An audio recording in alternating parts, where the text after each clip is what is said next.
Hey, happy Monday. What's going on, everybody? Good to see you. Good to see ya. Welcome back, everybody. Happy Monday. It is October 9th, 2023, and here we are again, back in Idaho. Whoa, what's going on now? We got some stuff to talk about. That's a fact.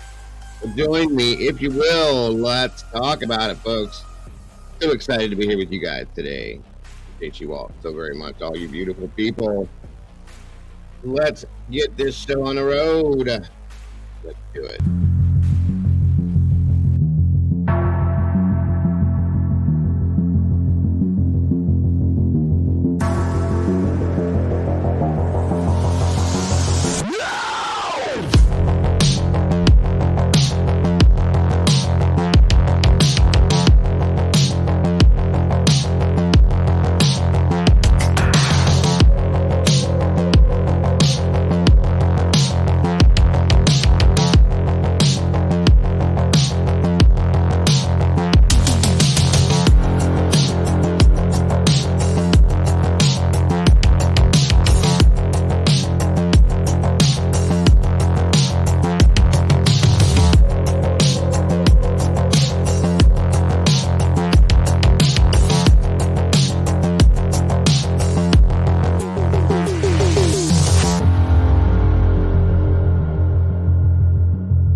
Hey. What is going on, everybody?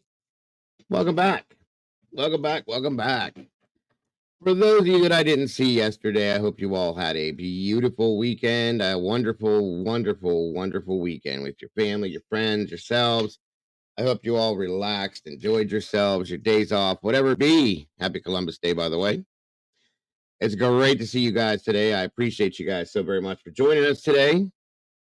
We got some stuff to talk about, guys. Back in Idaho, there's some things that popped up over the past few days that are just kind of like, whoa, what's going on? We all know that Howard Bloom put up a new airmail. That's part of it. We heard some things that were just kind of like making us take a step back and talk about it. I had some conversations with some other creators over the weekend about it. It's very interesting stuff, to say the least, guys. But of course, we're going to talk about it together in here because that's what we do. Thank you for being here for that. Thank you guys for joining me last night in regards to the very sad case in Colorado about the funeral home where they found the deceased bodies that had been there for a while. Very sad, sad story. Freaky stuff, folks. Freaky stuff. So today we're going to try and get in here and talk about this stuff. Maybe even take some comments and stuff like that from everybody and see what's going on. So thank you for being here with us for this today. Sorry. And again, tomorrow, guys, we're going to be going back and hitting up the Delphi situation. Wednesday, we're going into the fraternity situation in Idaho. Then Thursday, we're going back to, and there it is, never fails. We're going back to Delphi. So give me one moment, folks. Come on in, grab a seat.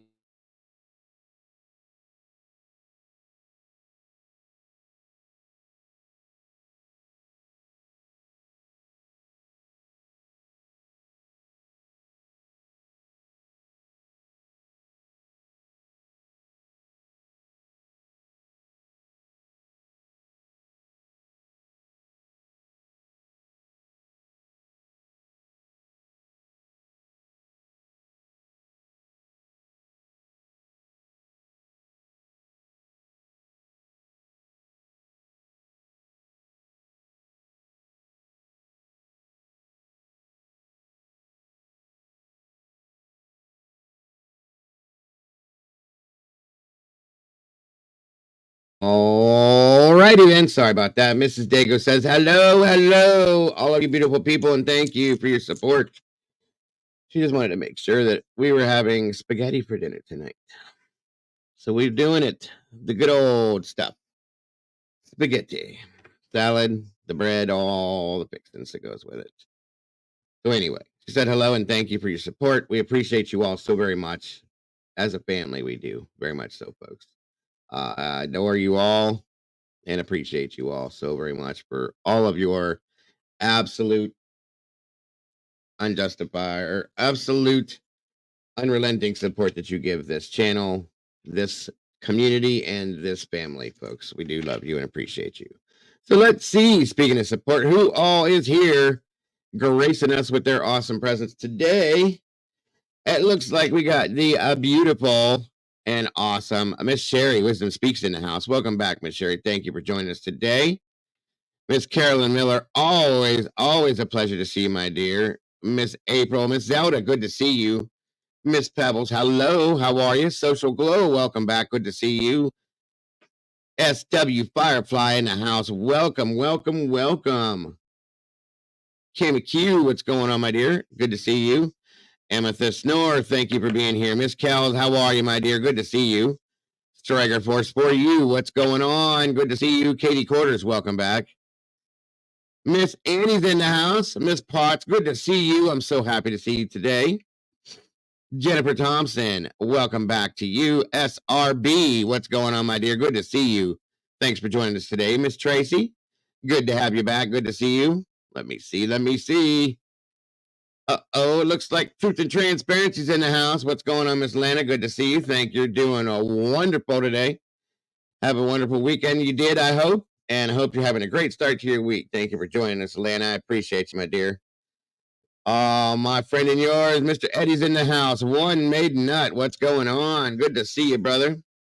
Chris and Chris, good to have you.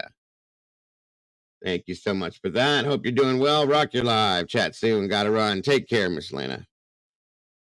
All right, Miss Christie, good to see you. Welcome back. Good to see you. Newman 25, same for you. Great to see you. Mandy Doe, what's going on, my dear? Good to see ya. The Wonder Mod. Rowena Moses, awesome to see you as well. Let me see here. Who else do I have jumping on in here with us? We got 126. Amazing peeps. We got 57 likes, guys. Let's make a match. There she is. There she is. Miss Salty Sleuth in the house. Good to see you, my dear. Thank you for joining us today. And all you mods in here. Thank you so very much for being here. I appreciate all you guys so much for everything you do. Period. You guys rock and roll. I love it, and I love you. Looks like Miss Pebbles gifted a membership. Dakota Parker, welcome to the sauce. Thank you so much, Miss Pebbles. I appreciate that so very much. We got a new meatball in the sauce. Speaking of, yay. All right. Come on in, everybody. Grab a chair, grab your coffee, tea, whatever it may be. Come on in, sit down, have a conversation with me. If you will, I appreciate that so very much. Again, thank you, Miss Pebbles. I appreciate that more than you know. And welcome, Dakota Parker. Welcome to the sauce. We're going to spill some of that sauce today, that's for sure. Hey, Charlotte Gross, good to see you. Sooner Girl, welcome back. Good to have you here. All right. Let me see. Miss Rach is in the house. Good to see you. Sooner Girl, welcome back. Miss Sandra, welcome. Good to see you. Good to have you here. Natural Healing, welcome back to you. Of course, the lovely Cassie is in here with SRB and Cassie. You got to have them both. Welcome back, Miss Cass. Great to see you. Kelly Coker, same for you. Always a pleasure. Good golly, Miss Molly's in the house. Oh, my goodness gracious. Good to see you, Molly, dear. Thank you for being here today. Social Glow. I like that name. Ohio does rock. That's a fact. Jaded Empath. Hey. Welcome back. Great to see you. Miss Pebbles, what's this here? Hey. We got another meatball jumping in the sauce. Congrats and thank you so much, Pebbles. We do appreciate you and love having you in this family. That's a fact. That's a fact. Amen to that one. Ohio running the show. Faux show. All right. Thank you for that. And again, congrats, Pebbles, and welcome to the sauce again. We love you. Off the wall relaxation. Welcome from Glastonbury, UK. That's awesome. Hell yeah. All right. J-Lit Lights Up, welcome back. Good to see you. Peaches81, you too. Good to have you here. Same to you, Miss Annie. You know I absolutely adore you, and thank you for being here. I appreciate you. Let me see. Newman 25 is rolling in that sauce. That's right. Stoking it in. Can't go wrong there. All right. Anybody I'm missing? Jennifer Thompson, I got you.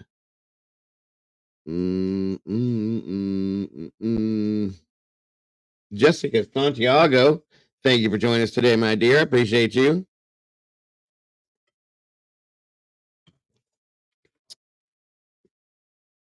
Cowboy, what's up, brother? Good to see you. Evie Marie, welcome back, my dear. Murky Piglet, welcome. Great to see you. Karma Police is in the house. Everybody better behave today. Amanda Smith, welcome back. Good to see you. MI1, thank you for being here. I appreciate you. Of course, Miss Brandy, what's going on, my dear? Good to see you. Always happy to have all these moderators here. They are amazing. Lynn69, welcome back. Great to see you. I think I'm getting everybody here.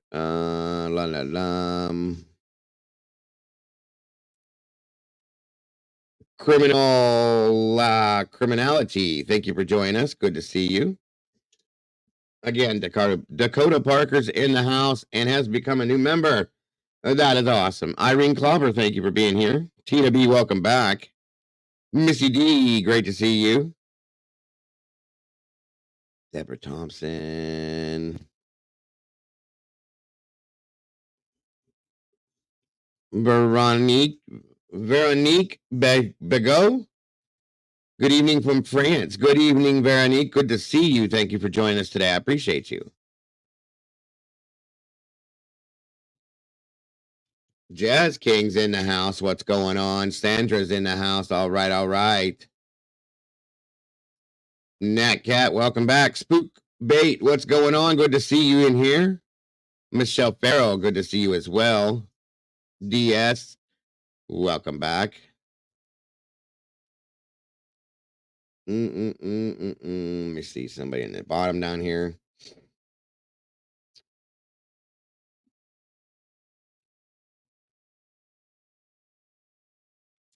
Absolutely. Welcome, Dakota. We love having new members. Bombshell, what is going on? Again, welcome to all you amazing meatballs. Thank you all for jumping in the sauce with me today so we can spill a little bit of sauce. Miss Annie, we are talking about the new stuff that dropped in Idaho. What's going on over there with the Howard Bloom stuff? My man Dan, what's going on, Danger Zone? Good to see you, brother. Thank you for jumping in. T2014, always a pleasure. Vix Logic's in the house. Good to see you. Miss Noni McPoppins, always happy to have you here. Miss Leslie Densley Watkins, good to see you, my dear. Absolutely. You know the deal. You know the deal. Oh, my goodness gracious. Member for 7 months, our lovely Miss Poopa. We love you, dear, and thank you so much for joining us here and being here with us today. Absolutely. Batshit Crazy's in the house. Good to see you, Jeanette Swain. Paul, thank you for joining us. Yep, absolutely. That's right, Eddie. Howard Bloom stirring the pot. All right. All right. And today, for those of you that didn't remember, because I did, today is Miss Leslie's mother's 84th birthday, folks. I do believe it's 84. Yes, it is. And you know how we are with birthdays because I appreciate you all so very much. That includes your mom, your dad, your kids, your cousins, whatever it is. You're all part of the family as far as I'm concerned. Um, so I celebrate birthdays because that celebrates you as a people, as whoever you are. Yeah, if your birthday didn't happen, you wouldn't be here. So I celebrate birthdays, guys. Um, I really do. So it's very important to me that we make a big deal about it, guys. So that being said, give me one moment here. And again, congrats, Poopa, for 7 months, and I appreciate you so very much. I really do. If you guys would all wish Miss Leslie's mother, please, a very, very happy, it's coming, Jeanette, I promise, a very happy 84th birthday, and wish her the very best day possible. We wish you, I'm just going to say mom, because you're a mom, period. I wish you the very best possible day you could possibly have. Miss Sherry Ann, good to see you. And thank you for joining us today. One second here.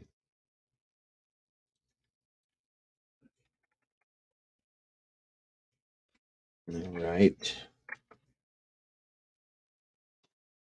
All right, guys, my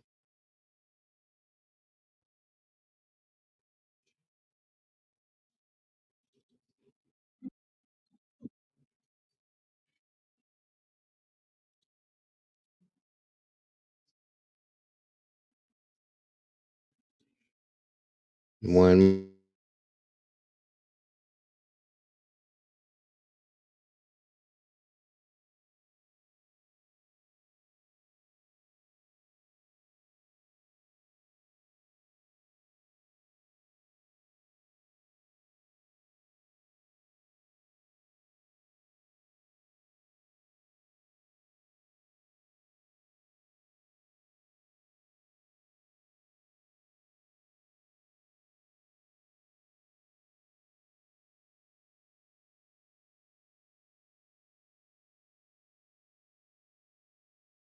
All right, everybody. I'm sorry. I was having a little bit of a problem here for some reason. I don't know why, but here you go, Miss Watkins, Mother Watkins. I don't know what we're gonna call her, but Mom, happy birthday to you. Again, I hope you have a wonderful day, the very best day you possibly could have. And this is for you, from all of us to you. Happy birthday. Happy birthday to you. Happy birthday to you. Happy birthday, happy birthday. Happy birthday to you.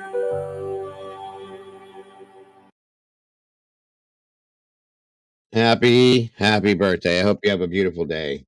And you deserve nothing but. So, nothing but the best to you. Happy birthday, ma'am. All right, all right. Open mind perspective. Welcome. Good to see you. Bon anniversary in French. Happy birthday. Thank you, Veronique. I appreciate that so very much. Miss Kimberly KB. Thank you all for wishing her such a happy birthday. I appreciate that from all you guys. You guys are amazing. Miss Sandy Toes in the house. Good to see you. That's right. Happy birthday. Happy birthday, you guys. Thank you for that. I hope you have a beautiful day today, ma'am. I really do. You guys are awesome. There we go. So again, Ray Baldick, good to see you. As you all know, we've had some interesting new, things pop up through this. Indigo, welcome. Good to see you. Through the Idaho stuff. Okay. And it's been quite interesting. For those of you that haven't seen it. Now there was a Doc, good to see you.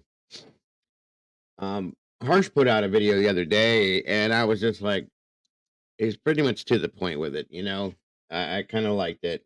I don't know if you guys saw it. There you go, Poopa. There you go.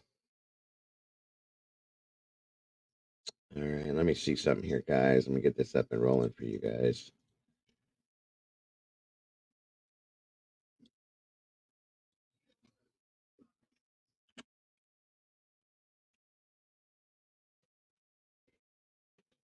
Again, thank you all for joining me today. I appreciate you. Virginia Wolf, good to see you. Jules put out a pretty good video, too. I don't know if you guys saw that one. There's been some new stuff that popped up.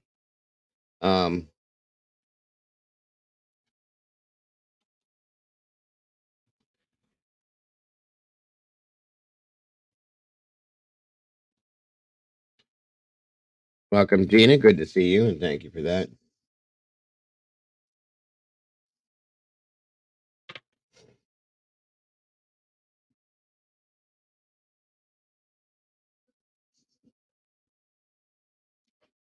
And our own Miss Nelly put some stuff up too. So I'm gonna because I like to put Nelly's stuff out. We're gonna talk about and review Nelly's video and go over this new stuff here.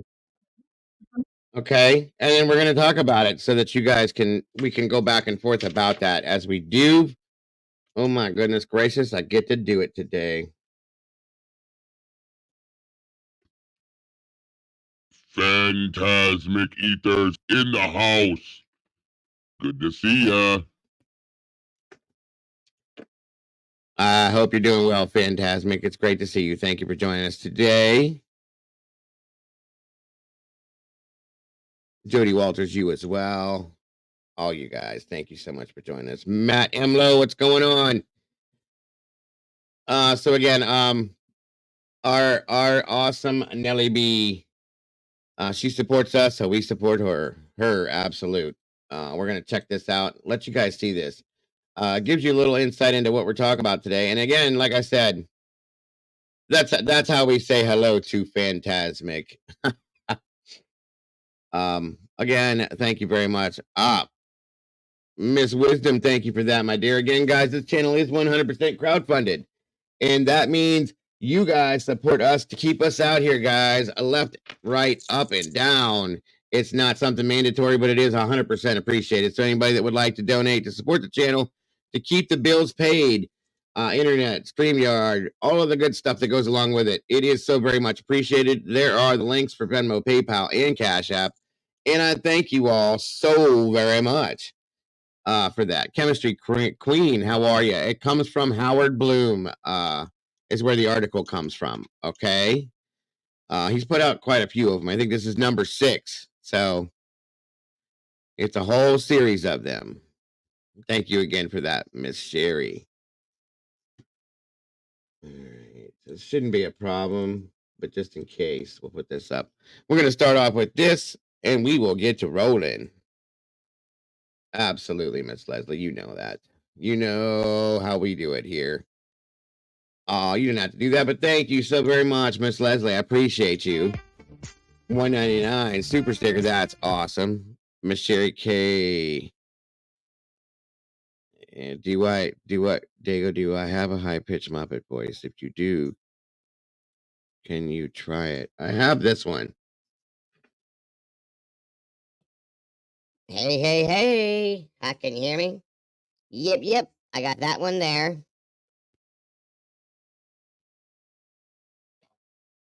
And then I have this one. Yippee-yay, follow the yellow brick road. Hello. And then that's pretty much the normal stuff. Diego, who was the guy that was on with Nelly last week, the one who served time? Oh, that is oh my goodness gracious, what is his name, guys? AR or AH? Albert is his name. He's got a new channel and everything. He's pretty interesting. I support him for sure. Thank you for that, Layla. That super sticker, very much appreciated. AR Hayes, thank you, Noni. Good gracious, I couldn't remember his name. Welcome, Crossroads Accounting. It's been a minute. Good to see you here. Rowena Moses, thank you. And somebody else dropped something. Phantasmic, thank you for that, my dear. I appreciate you so very much. You guys rock and roll. I love y'all so very much. Thank you for everything. I really do appreciate you guys more than you know.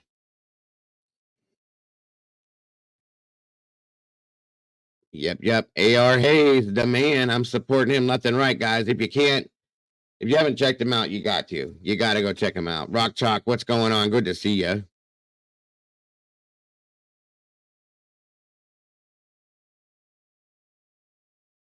Aloha to you, non-judgmental. Good to see you. Tattletales, welcome. Good to have you here. 200 awesome peeps in this house, guys. If we can, please, let's make sure that we got that the likes up. We're at 92 likes with 200 people. Guys, if we can, please, let's make that match. Please. We got to get this out in the algorithm if we can. All right, let's get this rolling. Keith, what's going on? Great to see you. Thank you for joining us today. Again, Phantasmic, thank you for that super sticker. I appreciate you so very much. Yes, the mods are amazing. Yeah, if we can drop the link for AR Hayes, if we can drop his link for his channel, I would definitely appreciate that. Welcome back to the sauce, Miss Layla. Congrats on you. We appreciate you so very much. Mrs. Kelly, thank you for joining us. A Convict's Thoughts, yes. He's got a good channel, guys. He really does. All right, let's get this kicked off. Let's check out Miss Nelly Beyond the Pale. Let's check out her video, guys, and we'll review that, talk about it, and go into the rest of it. Again, thank you all for joining me today. I love and appreciate you all so very much. I'd rather not spend my day with anybody but you. And here we go. Bloom's Part 6 has been released by Airmail through the eyes of a killer in cold blood, which is his book that he's writing on the case. This is really eye-opening. We really do need to discuss this.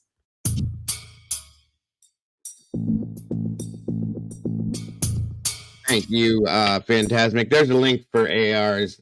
Okay, so this part is through the eyes, really, of Steve Gonsalves, or that's who Howard Bloom is focusing on, and it's the journey that Steve has been on and is still on, Hey, hi, Violet. and how he became to investigate the case himself.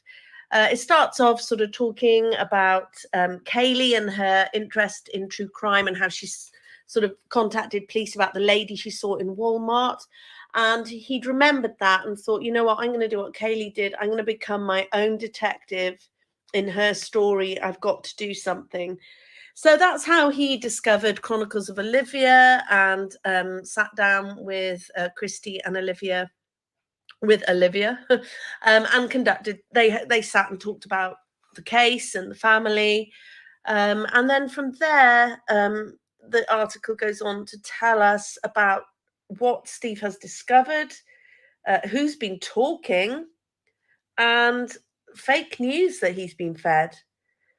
We sense Steve's frustrations. He says there's some crazy people out there who just feel the need to feed us fake information, and that is so sick, isn't it? I mean, these families are going through absolute hell, and people think it's, you know, just great fun to feed them a load of rubbish.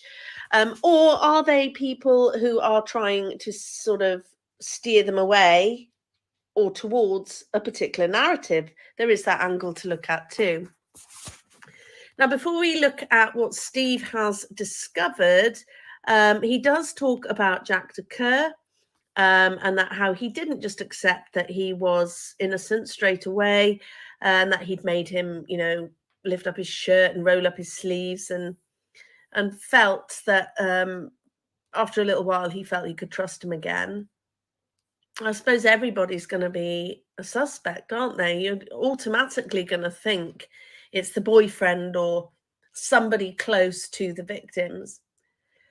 He mentions Hunter Johnson as well. Hunter Johnson, he confirms in this that it was Hunter Johnson that discovered the scenes.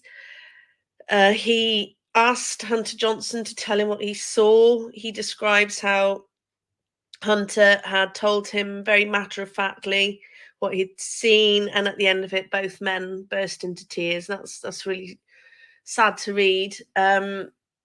So, yeah, I think that can be confirmed according to this article. So after the interview with Chronicles of Olivia, you know, we've since had the arrest, haven't we? Koberger's in jail. It says that Steve is more and more convinced that Koberger is involved, but he seems to think there might be others, which is why he is continuing to investigate. Now, he does say that, you know, despite the fact he has been fed fake information, he seems to have some faith in some of the people who are talking to him.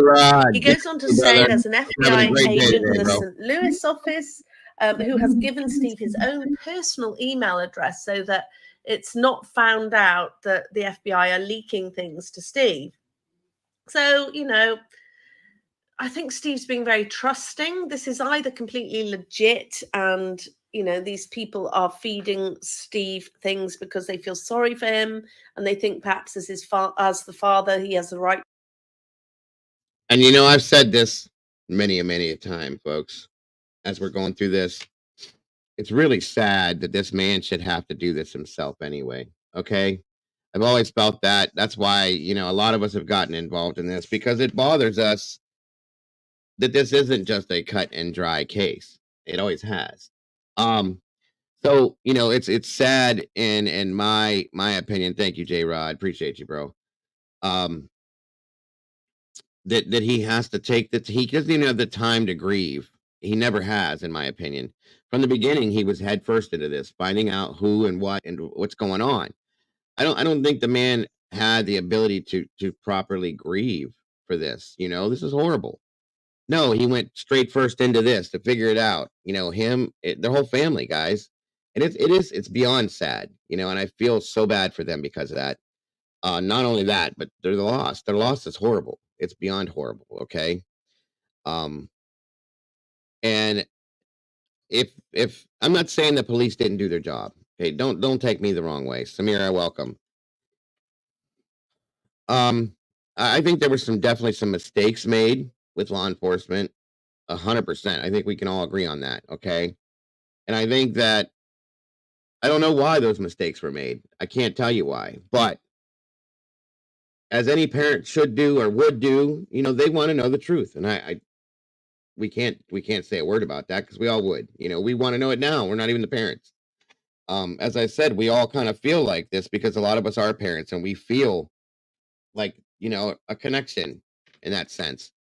And with the parents and with these kids being, you know, like I said this before, these are our kids too. They're America's kids because of this, you know, and it's very sad. All of it. It's sad. And I'm so sorry that he probably hasn't been able to grieve the way that he should because of this. Okay.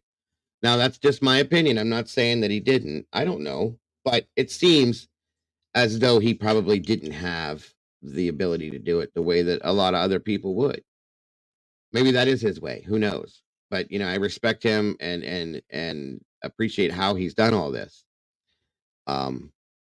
It's a lot. It's a whole lot. So God bless them all, every one of them, all the family members that have to endure this loss. So and that's probably it too, maybe. That makes perfect sense. They have to stay busy, and he does, because otherwise I'd go insane. I get it. I would. So it makes a lot of sense. So moving forward with this, it's just something I wanted to say. It's always bothered me with that. So To know, or is someone steering an investigation in a certain way?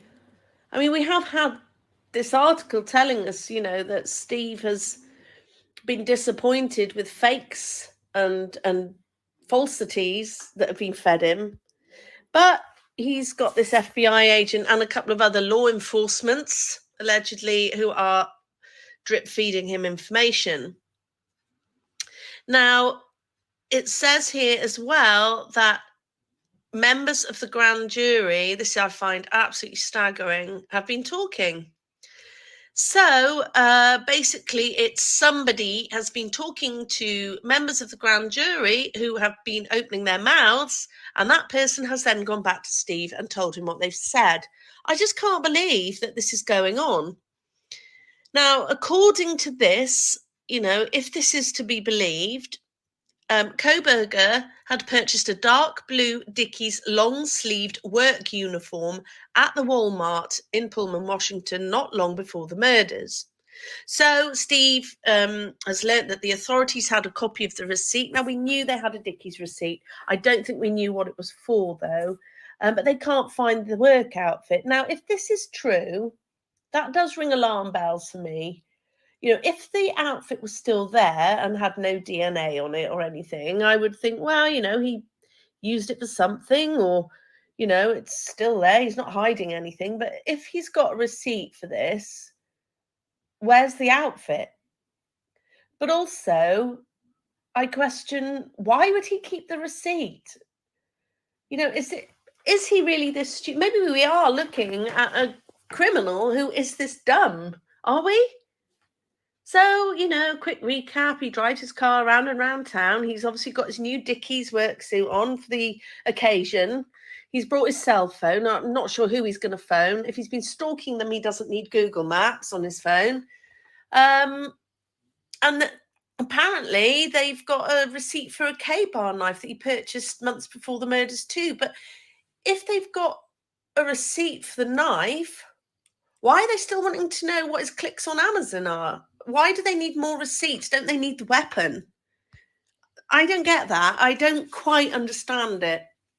If they've got a receipt for a K-bar, why are they continuing to check out Amazon? And what are they looking for? They need the weapon, not another receipt, unless the K-bar he bought, maybe that knife doesn't match the injuries on the victims, or some of the injuries. Maybe there was a different weapon used on another victim. Something not quite gelling with that. So I don't know what you think about this work suit and whether you think that is correct or not, but that does make me question why he'd want, one of these work suits that then vanishes. Now, I have had boyfriend in the past. We went to a Halloween party. He bought one of those to where he wanted to be Jason in Friday the 13th. So he bought the mask and just wore a navy boiler suit. But he didn't then discard the suit. So I'd like to know your thoughts on that. So this is what Steve has found out. But the big thing is that members of this grand jury are talking. We've also got Steve's thoughts, according to Bloom, on Dylan and Bethany not doing anything. I'm going to read this bit out to you. Even more troubling, if true, was what Steve had learned from people who had spoken to members of the grand jury who had been presented with the prosecution's case.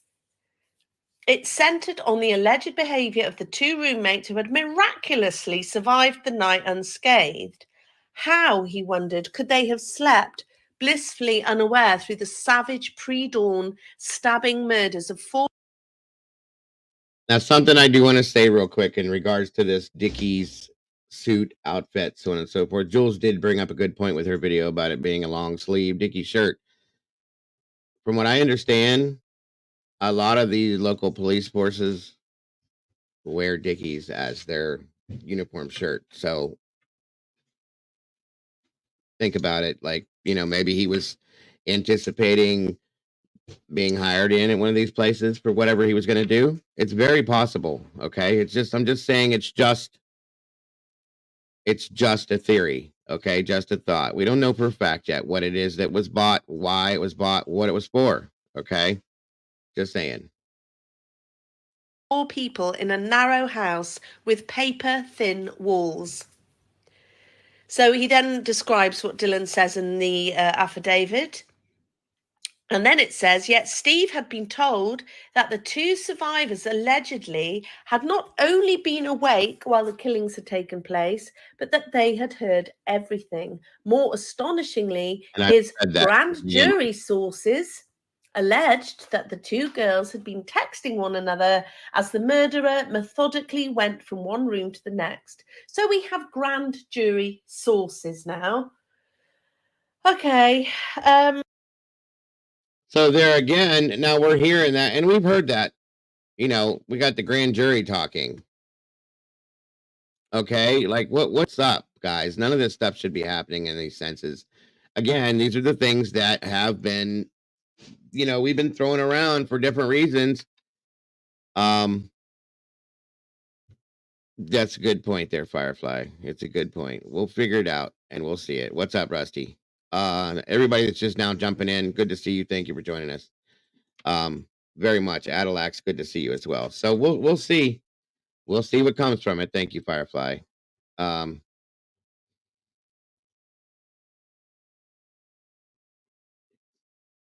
Okay, KK, thank you.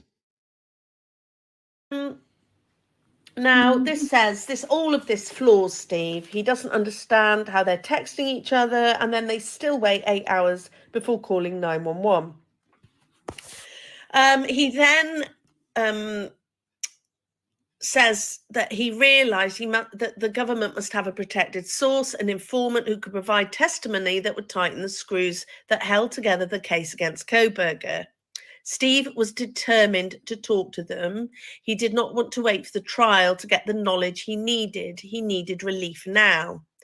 After some digging, he grew convinced he had the informant in his sights. Right, how? If this witness is protected, this informant is protected, how does Steve find out who it is? This intrigues me. Now, he was stopped in his tracks by the FBI. It says here, before he could make his move, he was unexpectedly stopped in his tracks by the FBI. The Bureau sent an official letter to Shannon Gray warning that if there were any attempt to contact the individual, there would be legal consequences. And it basically said, just because you are one of the victim's fathers, this does not absolve you from, doing the wrong thing. You will face the consequences because this witness has been promised, you can come forward and we will protect you. So who is this witness? It seems if the FBI had to step in, that Steve must have got it right, because he got, it says here, basically an intimidating warning from the FBI. Little bit like they paid another witness a visit, didn't they? I don't know. I don't know what's going on here. It's all really creepy, in my opinion. I can't work out whether, this is all really secretive and hush-hush, and there are genuine witnesses who have got proper information on Kohberger, or is this all shrouded in secrecy because their narrative has to be protected? I just don't know. And the other thing that comes up in this is the drugs issue. How Steve is pretty much what was said in the 48 Hours episode. You know, he said, God, if the kids wanted to buy marijuana, there's a shop 8 miles away. They could just buy it. Christy went with them to check it out. And this is really fascinating to me. He says no professional would go into that house with extra cars there. They would be put off by the fact there were cars there that they didn't know. How do you get your head around that? How would an unprofessional deal with that? I'm kind of thinking opposite to Steve. This tells me there had to be enough of them to deal with this crime, to get on with it. I don't think there was one person. I've made my mind up on that. But I don't understand his thinking. No pro would go in there with a car they didn't know, Kaylee's, and apparently Ethan's. But he doesn't know who the pro was after. What if the pro was after Kaylee and knew Kaylee had a new car? How does he know Kaylee wasn't followed? How does he know there wasn't a few of them who didn't care who was in the house? But how can he state that a pro would be put off where someone like Koberger, who allegedly hasn't done anything like this before, who allegedly has been stalking the house and thinks that there are X amount of people in there, surely he's also going to be put off by these vehicles. And this car's been driving around town. He has not sat still to watch what's been going on and who's been going in and out of the house. Doesn't make sense to me. And there's also a big mistake in this article. It says that Steve has said, it's either Steve has made the mistake or Bloom has. Steve says there's normally only 3 girls in that house. Kaylee had moved out and Ethan wasn't always there, but he's wrong. There were 4. Even as Kaylee wasn't there, there were 4 girls left. There was Xana, Dylan, Bethany, and Maddie still in the house. So that's wrong in this article as well. I don't quite understand where that's come from. So there we have it. This is Howard Bloom's part 6, which, you know, the biggest thing for me is that the grand jury are talking, allegedly. Steve is adamant that, you know, there's no drugs involved. I'm sorry, he's wrong. There are drugs involved in that house because Xana's mother and Maddie's stepmother and Maddie's father have been involved in drugs. There's a link. He's still making out, you know, like the 48 Hours episode, he's still making out this is far-fetched, Hollywood, they could go and buy marijuana, you know, but what if it's more than marijuana? I don't believe anyone got killed over pot. There are class A's everywhere these days. They are everywhere. They are party drugs. They are recreational drugs. It's big business. I don't believe that all these fentanyl deaths are because people have had a dodgy doobie. It's bigger stuff. Now, I'm not saying that, you know, nobody's confirmed anything to do with drugs was in that house. In fact, he does go on to say that the autopsy results basically said that all 4 victims had no drugs in their system.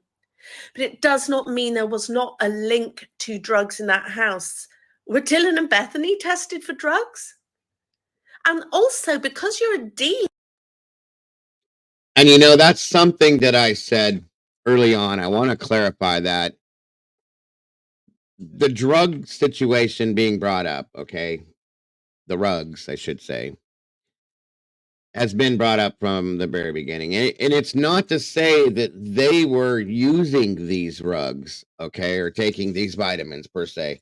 It is Nellie, Eve. That is Nellie. Beyond the Pale is Nellie, by the way, for those of you that didn't know it. That's why we're reviewing her video to talk about this, because I want to support her as much as I can. So the vitamin, we'll use vitamins. The vitamin theory that was brought up, it's not far-fetched at all, okay? It's a college campus, for one. We know the police, what's up, Robert? The police have stated that they've had vitamin problems there, okay? It's a well-known thing. It's not a big damn deal, but it doesn't mean that these kids that were involved in this were the ones that were using the vitamins, okay? It just means that they're around them. They were around this household. They were around the people that are around, which can cause a problem. Okay. It doesn't mean that they're directly involved in it. And I get why, Steve knows. I'm sure he knows his child and knows what she's with or not with or into or not into, so on and so forth. That doesn't mean that she did it. I don't believe she was. I don't believe that she was doing that kind of stuff, okay? By any means whatsoever. I just believe that it was around her, maybe her friends and people that were coming around this house had in some involvement with stuff like that. The Canadian Cat Lady, good to see you, my dear. Thank you for joining us today. It was a known vitamin party house. We knew that, and you're right. It doesn't mean the kids were using them. You're right. Thank you. And that's what I'm saying, guys. That's exactly what I'm saying, and nothing more. Vitamins is a slang term for drugs. Okay, because YouTube doesn't like it. And that's another good point, Ashley. Thank you again. And it's not that I was the same way. I didn't want my parents knowing everything I was doing because they would worry and they would be angry. And we don't want our parents to feel that way. So, they probably didn't know the people that were around. They didn't tell their parents, well, such and such does this and does that and so on and so forth. You know what I mean? It makes sense. And it's in a lot of ways. But thank you, Ashley. So, so that's why I'm using the word vitamins, by the way, because of YouTube. They did have talks, I think. Yeah. So again, there it is. It states it right there that, based on what we've seen and heard, that the talks report was clean. Great. I expected it to be. That doesn't mean that around them there wasn't stuff going on. You can't choose, and make the people that you associate with do certain things. You can't say, hey, don't do that because I don't like it. Hey, don't take that because I don't like it. Hey, don't do this because it's wrong. These kids don't deal with that. They don't do that kind of stuff. You know what I mean? It's just they make their own choices. Randy Furr, what's going on? Just because they were drinking and partying doesn't mean it was more than just that. That's right. Thank you, Salty. And it's still, even if that's what it was, it doesn't make it right any which way, form, or anything, folks. It is what it is. Okay. Those things happen. It's college, folks. It's part of it. It's part of growing. It's part of life. When kids go to college, you do these things. You learn. When you get older, you teach your kids not to do those things because we did those things. You know what I mean? That's all it is. That's all it is. Gaya Deguchi, good to see you. That's right. That's a good point. We don't know what they did for sure, but I can venture to say, Steve, and I respect that. And I said he knows his child, this and that, and everything else. That's fine. That's fine. I respect that. I agree with him. But it was there. It's on campus. This is a party house, folks, period. Bama 256, good to see you. So it doesn't mean that it made them bad. It's not a bad look for them, okay? And I know that a lot of people are saying, well, you can't put that with them because then they're going to look that. No, it's not like that, guys. It's just something that needs to be accepted that it was going on around the whole campus. We all know that. We all know that, so. Doesn't mean you take drugs yourself. It's not always the case.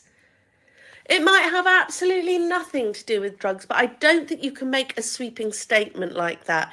Did Steve know Xana very well? Did he know Dylan, Bethany very well? How well did he know Ethan? I don't believe that, I'm not sure, let's put it that way, that anyone was dealing in that house, but I do not think you can just write it off. I don't think you can write it off. So that is the Bloom article. It's packed full of stuff. We have to sort of wonder whether Steve's sources, whether these sources are telling the truth when he claims others haven't been. Grand jury people opening their mouths when they shouldn't be. This case is a mess, in my opinion. And I don't quite understand how this trial is ever going to be fair. I just don't. You've got two people writing books, probably more that we haven't heard about. We've got Bloom and someone else. And yet everything's so secretive. There's all these leaks and all this information, and how do we know what's true and what isn't? my heart goes out to all of the victims' families. I can imagine the torment that Steve's going through, trying to be his own detective and hitting brick walls. But the reality is, we're not going to know till the trial, and I think he's sort of, I don't know how far he's going to get with this, and I don't know how the information he's getting has been verified. Well, let me know your thoughts. I will speak to you soon. I'm afraid that the alien visit tomorrow has to be postponed because my car has broken down now. So I can't go out on location, but it's only a small issue. I've got a hole in my hose. I've got water leaking everywhere.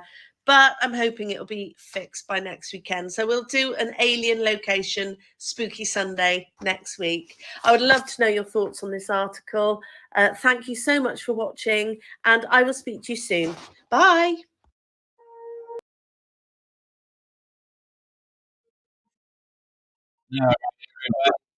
Please, please, if you will, please check out Beyond the Pale with Miss Nellie. She's so amazing. We love her here, and support her 1000%. That's why I showed you that. Now, something else about this guy here and what he put up. We all know this is Mr. Howard Bloom. Okay, very talented writer, so on and so forth. The airmail scenario that he's put out with the different, parts of it. It's been quite interesting throughout this whole thing. Now, part of what he wrote in here, guys, is that there was at some point in time that Steve Gonsalves, there it is. Thank you, Miss SRB. I appreciate that. There's a link for Miss Nellie. There was at some point in time, as we all heard, that Steve was, questioning certain things, which I don't blame him, and wanted to have all the answers and this and that, so on and so forth. Okay. And it was stated that at some point that he was going to hook up with an informant or a witness. Sorry, guys, my camera's trying to focus again. There we go. Have to play with it here and there. But they're supposed to meet up at a hotel or a motel or something with a witness to this crime. Okay. A witness. They were going to meet. And he was stopped, by the FBI. And they said, no, this is a state witness. You stay away. And it was also stated that he was given an intimidating warning, for lack of better terms, and said to stay away. That you don't do that.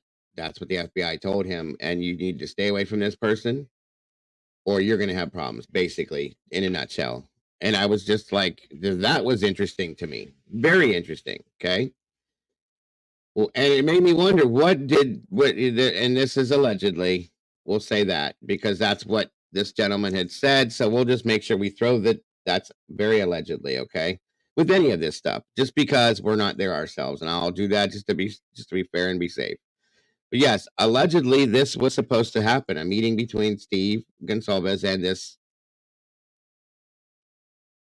witness to this. We're going to meet up and have a conversation. I don't know if it's male or female, and I'm not going to try to justify saying I do because I don't, but again, welcome, Michigan Girl and North Carolina Mountain Man. Good to see you, brother. So that kind of bugged me a little bit. They supposedly and allegedly gave him as it was stated, an intimidating warning to stay away from these people, this witness, so on and so forth. Thank you so very much, Miss Brandy. I appreciate you. We don't know. We don't know who, male, female, who it was, who it wasn't, so on and so forth. But,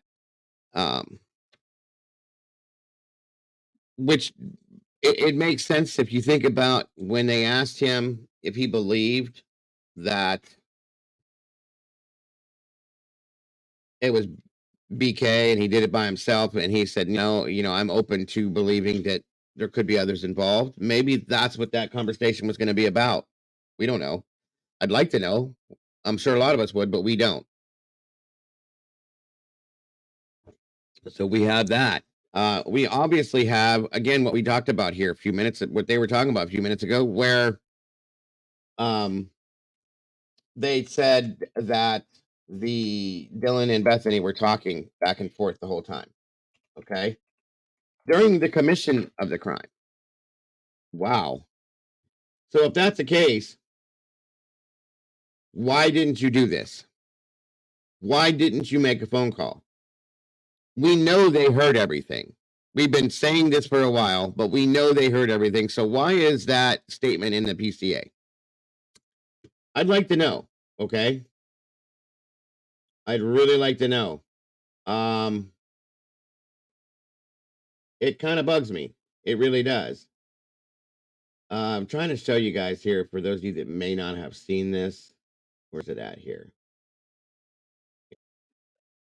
All right. I love Harsh, by the way, and I support him 1,000,001%.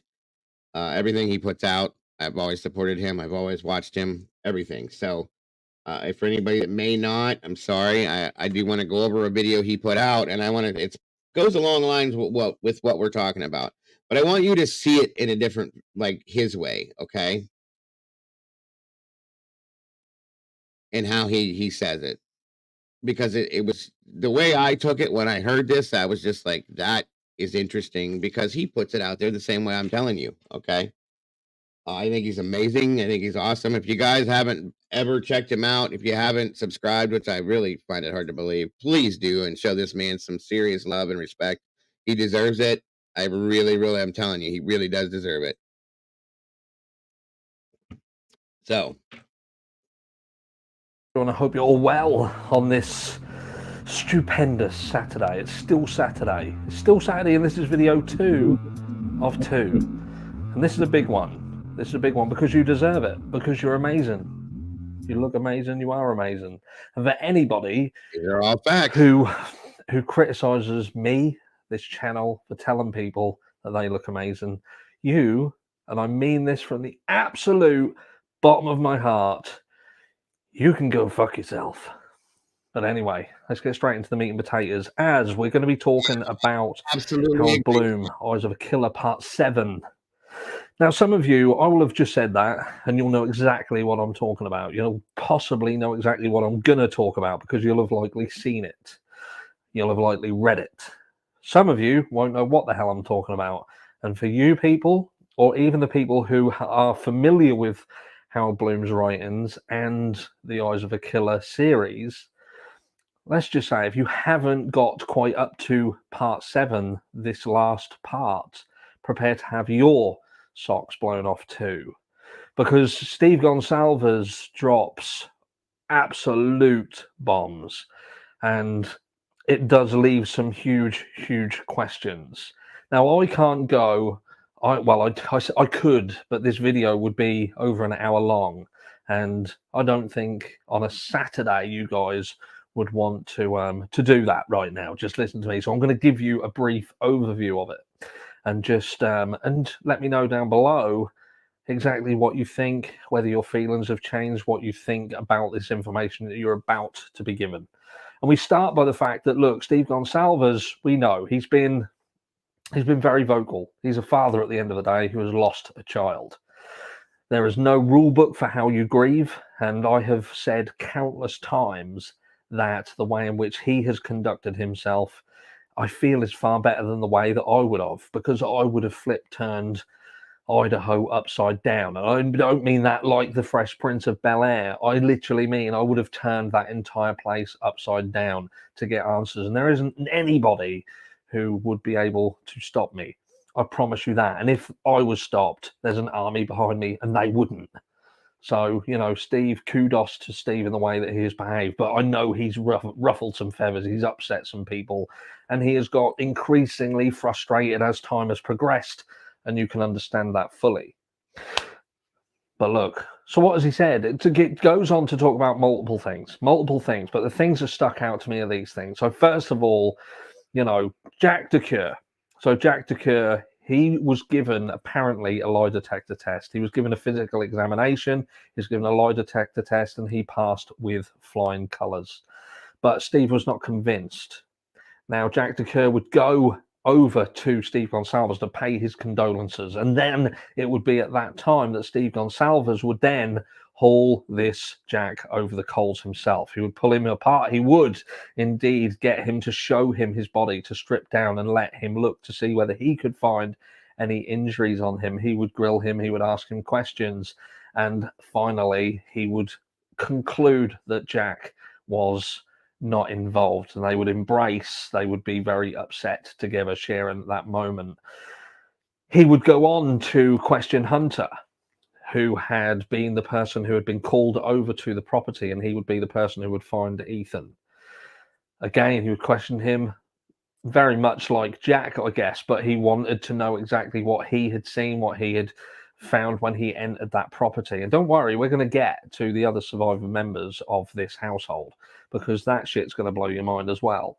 But yeah, so Hunter would go on to tell Steve exactly what he saw.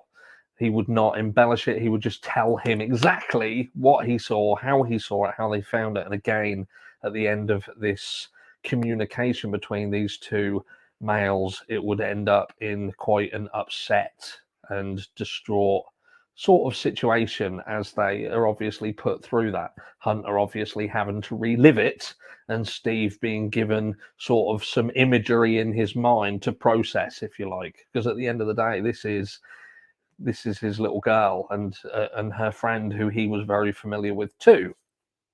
And look, I know we get a lot of flack over here because we talk about Brian Koberger like we're supporting of Brian Koberger. It's not at all about supporting Brian Koberger. And I do have to keep repeating myself, but this is the support of justice. This is making sure that when something happens like this, that the right people are brought in, and not only the right people, but all of the people. Not just when part of the picture perhaps gets put away and some people get to walk free because maybe they assist in helping the law enforcement to get this part. You know, we'll do a deal where you get to fuck off into the sunset and this person fries for it. You know, we're not into that. When the crime happens, we want everybody to pay the price and for everybody involved to be held accountable for that crime. So look, we then have the surviving roommates, where Steve Gonsalves would turn around and say that he was told, it was information that came to him, that in fact Dylan Mortensen and Bethany Funk had been texting each other at the time with which this crime would have been going on. That's correct. So there was communication between these two girls during the time frame that has been allotted for this crime. And then the crime finishes. And the Texas, well, we believe at that point, because we've been told through the documentation that the crime, if you like, the time frame of the crime had been given a specific endpoint based on the activity of the phone. So was it in fact a text message between these girls that would state he's left, he's gone, or they have left, they have gone, there's no one here? We don't know whether texts continued, but what we do know is no law enforcement was called for several hours. And in fact, no law enforcement was called by these two. It was, in fact, other people who would come in later on after they had been told to come over, one of them being the aforementioned Hunter. Just when you think things can't get even more crazy, you know, Steve Gonsalves would do more and more work, because as it stands at the moment, it would appear that Steve Gonsalves' conclusion is this. He has succumbed to the belief that Brian Koberger very, very much is involved in this crime. And one of the specific pieces of information that Steve Gonsalves says makes him feel that way is because there was a receipt for $49.99, Dickie's receipt, that was for a blue work suit. Now, I'm in England, so I'm not sure the verbiage on this, but to me it would almost sound like this was for a blue, like an overall suit, you know, an all-in-one suit. And when law enforcement had gone in and done their searches, they found the receipt, but they didn't find the suit. This suit that matched this receipt was missing. And apparently also was proof in a receipt format that there was indeed a military knife purchased in the weeks leading up to this crime. So Steve Gonsalves, in terms of Brian Kohberger, he does feel that Brian Kohberger is likely involved in this crime, and those two things have helped him along the way. And I must admit, at this stage, and knowing that information fully, it does make me wonder. But again, we have been on a journey with Brian Kohberger, and what have we always said? There was always a feeling that Brian Kohberger was involved. The issue was whether he had done it on his own. He was a solo killer. He'd done it just on his own, decided to up sticks one night. There was some reason, whatever, and he just went over and done it. And it seems that Steve Gonsalves doesn't believe that either. It would go on to say that Steve Gonsalves, in fact, tracked down someone who could have been a witness. Now, it does. I don't know whether it was accidental, but it does say that this is a male. And Steve Gonsalves was apparently due to meet up with this person in a hotel. They were due to have a discussion, but right before that, he was intercepted. And who was he intercepted by? The FBI.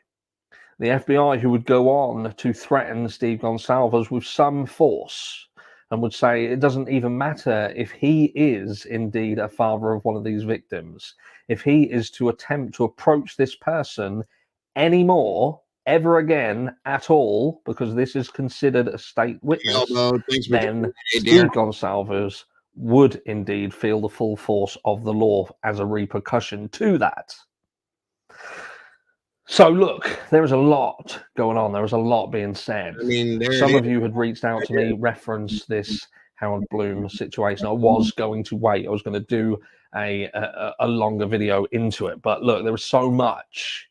There are so many things, but I feel that these are all the absolute key points because, you know, I know there's still bad feeling about Jack DeCoeur. There's still some sort of issues surrounding the 8-hour time delay. Well, I'd like you to know that it's not just us who has an issue with that delay. Steve Gonsalves very much has a problem with that 8-hour delay. And the fact that he has additional information that these two girls were seemingly texting each other and there was communications between them during the time of which this crime happened. And furthermore, we have a situation where there would appear that there's a witness being protected, but ultimately there are some information, there is some information in there that would also suggest that Brian Kohberger could indeed be involved, which for some is not going to be a shock. You know, I think the only people who will be completely shocked and perhaps apprehensive to believe that will be the people who... And I need to say this myself. I've said it in different ways. Maybe I haven't said it clear enough. Maybe I was gloss boss. Good to see you. It's been a while. I do believe Brian's involved in some way. Otherwise, folks, we wouldn't know who he is. Okay? We wouldn't know he existed. He's got to have some form of involvement somewhere, okay? Now, only because, and it doesn't mean that he was involved as in hands-on, he was in the house, any of that kind of stuff. He's involved somewhere in this somehow, or in a sense, we wouldn't know who he is. Now, when I say involved, understand what I mean by that. It could be that he knows somebody or somebody else knew him as a person, not as in like he was in the house. He wasn't in the group. He wasn't. I'm not saying that, guys. I'm not saying that that's what it is. What I'm saying is there's got to be a way for us to know who he is to begin with, in the sense, okay? There was some person, part, somewhere, somehow, that he was attached to this. It wasn't just a, you know, like, here's the hat. Let's draw a name out of the hat. It didn't work that way, okay? It was, there's somewhere, somehow, something that was attached to him. Something. I don't know what it is yet, okay? But that, in my opinion, is what, you know what I mean? That's what I mean. I know what you're saying, Eddie. You're fine, buddy. That's all I mean, folks. And I've always thought that. Always. You know, everybody, oh, you're a Kohberger lover. It's not that. It's not that. Hirsch is the same way. He says it himself multiple times. It's not that I support Kohberger. I support the truth. That's all. I want to know how he's involved. I want to know why we know his name. And I want to know why you think he did this. He went in the house and did this. That's what I want to know. Just show me that and I'll be happy. Because I said in the very beginning of this, okay, I've always, when he was first arrested, I was right there like, okay, great, we got the guy, thank God. We started looking at the PCA, the paperwork, this, that, and everything else, and right along with everybody's head kind of went, what, something's wrong. And that's what the problem's been through this whole thing. There's always been something wrong. And that's why I think Steve, he's such a critical thinker on this, is why he won't just blatantly accept that this was the man and he did it on his own and that's that. Boom. And that's all. Because there is more to it, folks, as we all know that. There's a lot more to it. So, and that's okay. Not everybody is going to feel the same way about these things. There's some people that think that Brian has absolutely nothing to do with anything, that he was just a name drawn from a hat. And that's, I respect that, folks. I do. Because in a lot of senses, it does look that way. Okay. I just personally feel that he has to have some form of an involvement somewhere along the lines, whether it was somebody that just knew who he was, it, anything like that. And how can I say this? I see what you're saying, Spook. What I'm saying is he had to be linked to something, somebody, something, okay, for us to know who he is, for them to know who he is. It's not just like they didn't just bump this guy in Walmart and go, that guy's perfect, let's get him. You know what I'm saying? That's what I'm meaning by this. So he could be 1,000,001% absolutely completely innocent of everything, but somebody knew who he was somewhere, somehow. That's all I'm saying.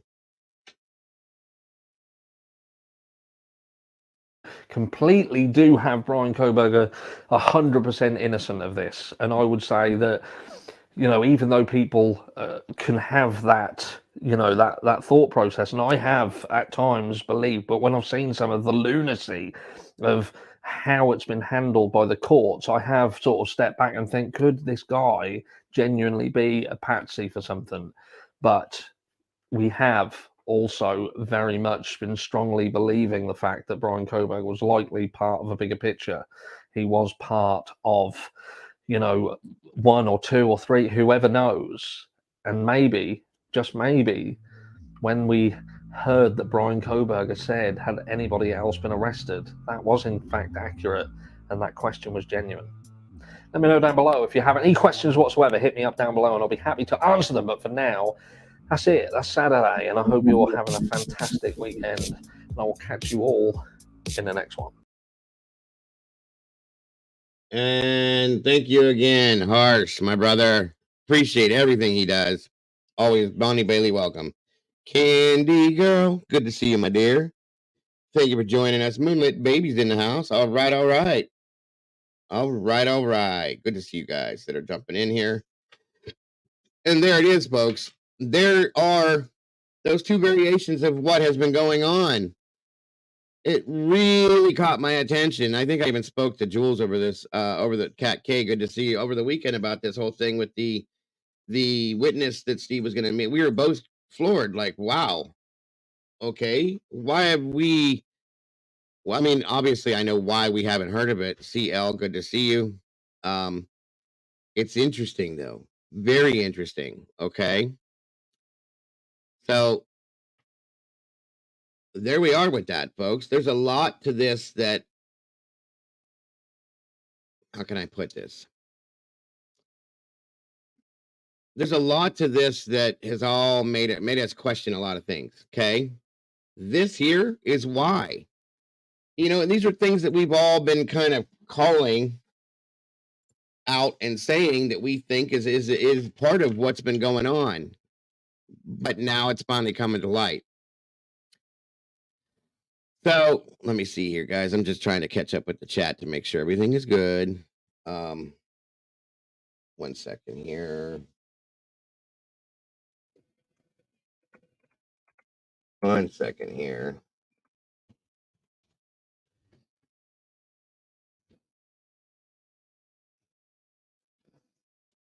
Give me a second, folks. I just want to see.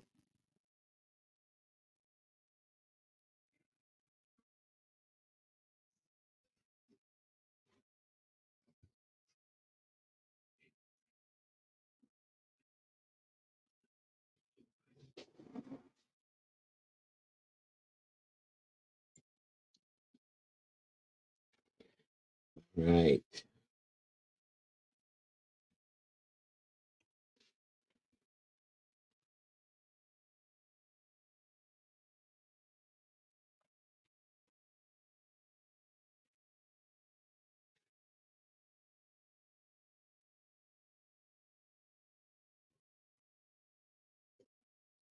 Well, just for the hell of it, I'll give you guys a little look at something here for anybody that may not have seen this. All right, so this is the Walmart.com website. Okay. This is what would be the Walmart jumpsuits. There's different variations of them. This is like the thermal version, the winter one that is like super heated or warm and keeps you heated and all that. $131. You know, we have this deal here. I call it the Michael Myers suit because that's what he wears. And you see the pricing on these things, right? It's going to vary from place to place. $52. That's if we're going to go with the jumpsuit, that's there. 42 for these over these things here, so on and so forth. But again, $69. This and that, $36. There's an all white one for $36. I mean, they make all different variations of these. Okay, thank you so very much for that. I appreciate you so much for that, Crime Solver. What's up, War Eagle? Roll Tide, roll. Mo DeAngelis, thank you. And there's the suit, folks. Okay, it's a full body jumpsuit. You know, mechanics wear these, so on and so forth. So, you know, you zip it up, you zip it out. That's it. 45 cents. And the prices, like I said, they vary. This is in Ohio here, or this is the website here that I'm linking to from Ohio. I don't know if that has any bearing with it. He could have wore this. Okay, now if you go and look up,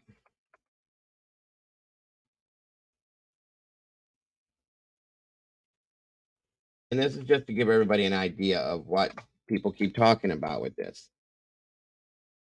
Okay, so now we got the uniform shirts here. 45, 49, or 48, $40. It just depends on which one you need or want. Okay. Now I do know that certain local police departments that I've seen wear these, but they get them through like a company that does it and then they clean them for them and stuff like that. But you know, Dickies makes everything, but there's that too. Now let me show you something else I looked up and this is what it gave me.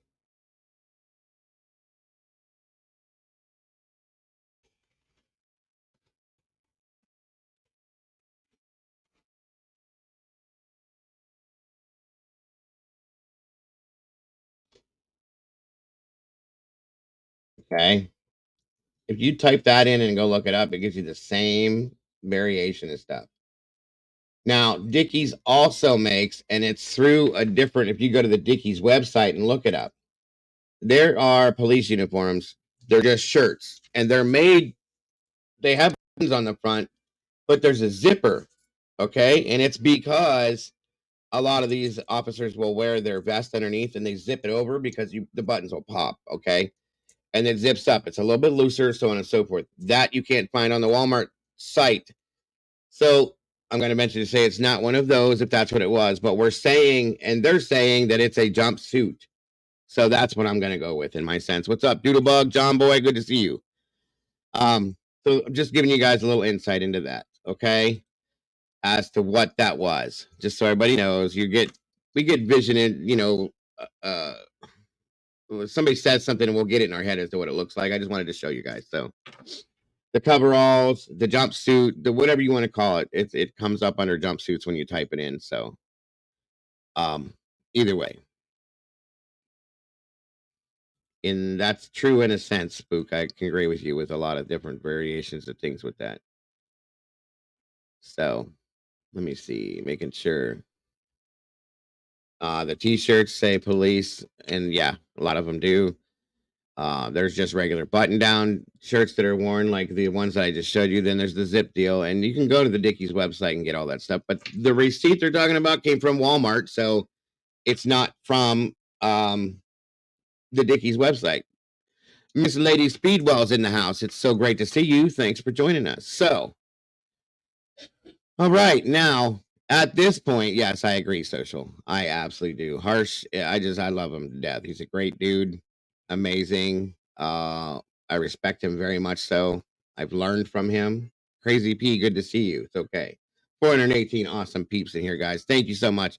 If you will, please hit that like button on your way in the door. Leave me a little DNA there. I appreciate that so very much. So at this point, I want to give you guys an option to speak your mind on this. What do you guys think about the fact that this happened? The jumpsuits ranged, Kim, in price from, like I said, 60 to 160. It just depended on what type it was. Okay. Some of them were for $45. The very thin, cheaper ones, they go anywhere from, I think, 45 all the way up to 160 or something like that is what I saw. So Laura Laurent, good to see you. There's one for $49.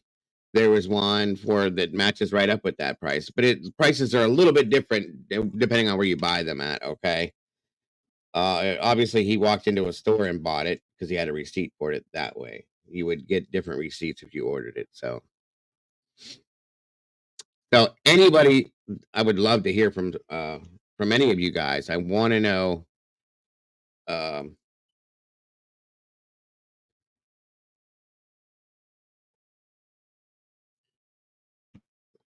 I want to know what you guys have to say. Like I said, guys, look, I'll show you again real quick. They're different variations on prices.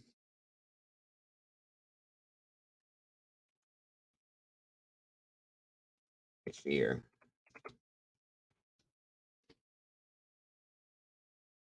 Here. All right. Like I said,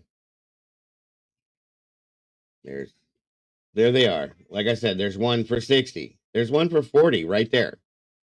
Add tax, whatever. It could have been 45, 48, whatever. That's the big winner one. That's $131. 62, 52, 52 right there. You see what I'm saying? So it's right around that same price there, variated on pricing for by a few dollars up and down. So there they are. And they do make them, and there's a white one, there's brown ones, there's black ones, there's green ones. I've seen them all. What did you say there, War? They found a Walmart receipt and a Dickies tag, not necessarily connected. Good point. Very good point.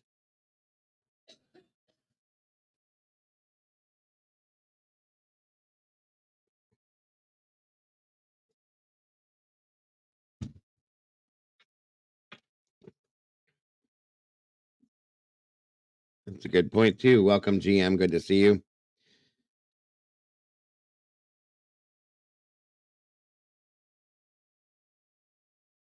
So, like I said,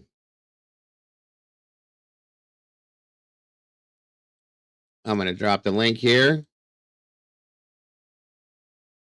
And let's do this. Come on up, Miss Annie, if you'd like to, please. Always love having you up here. There's the link again. Let's do this. I want to hear your thoughts on this, guys. Now that we've had this out, now that it's out, and now we can talk about it because it's important that you guys get to voice your opinions on this too. That's a fact. There's your link. Let's do this. Please, please, please.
And there he is.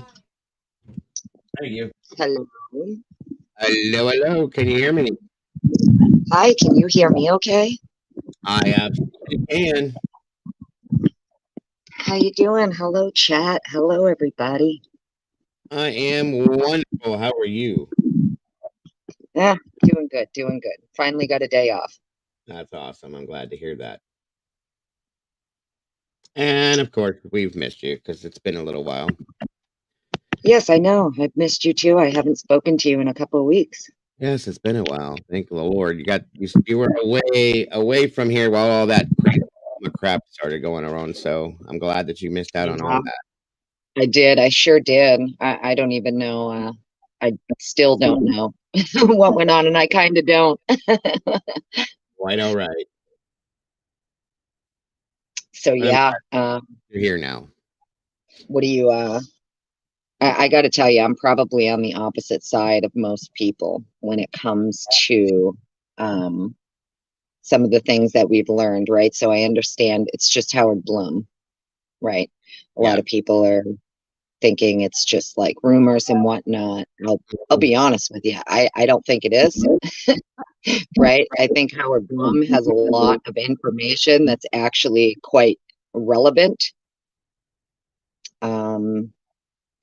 Probably what bothers me the most is what appears to be the Gonzalez family, the dad in particular, Mm-hmm. using private investigators to track down witnesses, and it would seemingly appear that it's for the purpose of intimidation, which is why the FBI is threatening criminal charges of witness tampering Yes. at one point. Right. Now, can I understand as a parent, right? Everybody thinks that there's nothing that they wouldn't do, which I can agree with. Right.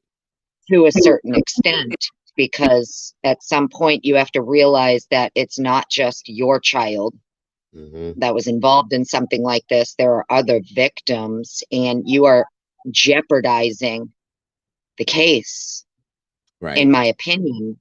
Yeah. Right? So I'm trying to look at it from both ways, but you also, in my opinion, need to compartmentalize the emotional aspect of it and see it for what it is, which is you should never want a family jeopardizing a case like this. Right. So I'm not gonna lie, I'm having a hard time with it. I'm having a hard time with a lot of what is being said with regards to, even finding out that someone from law enforcement provided the family with the name of the suspect prior to the suspect's arrest. Yes, that's interesting, isn't it? That is so against what's normal standard protocol on something like this. Right, and it also, in a sense, tells a story as to the things that we've been looking at and thinking and hearing for months. It makes you wonder, why did that happen like that? Definitely. Go ahead. I don't agree with that. I know that, think about it. So God forbid if this was any one of us, do you actually believe that your local law enforcement would just be giving you all kinds of information behind? No, there's so much that they would tell you. I'm sorry, we can't tell you that. Exactly. Now, the only way I'm not saying I don't believe that it happened. I do. The only reason I can think that it did happen was that I can see Steve saying, "Listen, you're going to tell me what I'm asking you right here and now. I'm tired of this. And I need to know what the hell is going on." He's an alpha, period. And I can see that happening. And to calm him down, I can see somebody giving him that, but that may not be true. I think personally, as many times as he said, "Don't make me do it." Don't make me do it. If anybody was giving him information, it's likely because he was going to say some things and spill the beans on some things. But, you know, which I think is also why he is saying, don't make me do it. Good point. Because there's Very clearly things that he knows that they didn't want him saying. right. Right. I can get that. That does make perfect sense. You know, and even the whole constant, like, I noticed that something he said many times, even till this day, is don't make me do it. Yes. Don't make me be that guy. Yes, ma'am.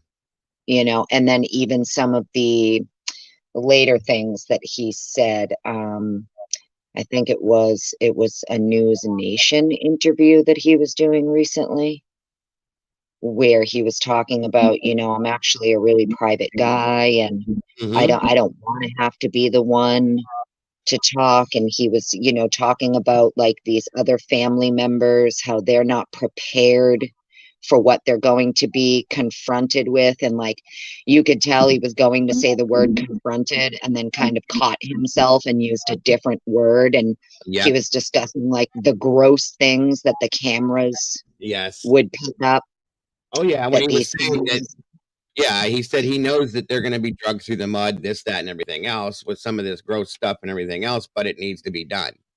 I get that. right? Yeah. Yeah. Right. I, And that's probably the one thing that I can say, that at least he's saying, look, I'm willing to take whatever, you know, they throw at us, like whatever, okay? But he's like, there's other people who are not prepared that's it. for what's going to be said and the things they're going to be confronted with. And he was referring to other family members. So, you know, the, it just, there's so much going on, like, this can't be the narrative, right? So, Yeah. you know, what we're finding out seems to completely go against the narrative that's presented, which is this was a lone incel stalker. And if that was the case, I do not believe for a single second we would have so much secrecy, cloak and dagger style happenings around this case involving all of the families. You know what I mean? Like, it seems to be that all of these families are basically complicit in certain things not coming out. Right. I agree. And then, you know, I don't understand at that point how you expect the public to kind of back you wholeheartedly when the public knows that clearly things are being hidden, things are not what they appear to be, and you Mhm. want us to support you in getting justice for that, but at the same time you're also being incredibly clandestine behind the scenes. Yes. Yes. Yes. And that's the thing. I said that a long time ago. Like we've been criticized, different communities and different creators have been criticized because we're allowing for certain things to be said. We're talking about different variations of situations and stuff like that. But what do they expect us to do with what has been put out? They're putting this stuff out. They're not hiding it. They're putting certain things out. You know, where most of us are reading off of this PCA and this and that and everything else. And as we all have seen at this point, a lot of the PCA is not right. It's not, in my opinion, I should say, it's not Right. it's not true. It's not being And put out. if everything that Bloom is saying regarding some of the things going on with the Gonzalez family and stuff, and the dad specifically, then the PCA is 100% crap. Because, you know, according to some of this stuff, you know, Mr. G received knowledge that these surviving roommates were literally texting each other while it was happening. During the commission of the crime, correct. And Right. we're told that they're sound asleep and nobody heard anything, and we have a Right. statement from the witness, a surviving witness, and this and that, and it's all backwards. Mm. It's all wrong. And there was something else I found interesting too, where at one point the word killers is mentioned, that Mr. Gonzalez learned that there was more than one killer. Plural. Yes. So you know, that's interesting. So it's actually quite frustrating, because I know how many of us even though these weren't our kids, we absolutely really do just want nothing but 100% truth and justice for them, because no matter what they were involved in, short of like one or two things that I can think of, they didn't deserve what happened to them. I don't care if it was, I don't care what it was. There's really not much that they could have been doing that would warrant Nothing. all four of them being taken off the planet. Do you see what I'm saying? Yes, ma'am. So you know, at this point, it's disheartening, because now it's almost like the entirety of the public who's been paying attention to this case has been played for fools. We were lied to. Law enforcement lied from beginning. Families are lying. And we're criticized, right? I agree with you. And we're criticized because we see it. We saw it early on and said, okay, something's wrong here. This is not, this can't be right. And that, and every time we speak about it, we're criticized and said, oh, shut up. You're wrong. You're crazy. This is what, well, here it is. Okay. So, and that's the thing about it. That's the only thing that bothers me, because we knew. We're critical thinkers, folks. This is what we look at. Just like I said earlier on, when they first arrested him, I said, okay, great. They got somebody in custody. And I look at it within the first 24 hours of us looking at everything. And when we got, you know, the PCA, that's like, what? Right?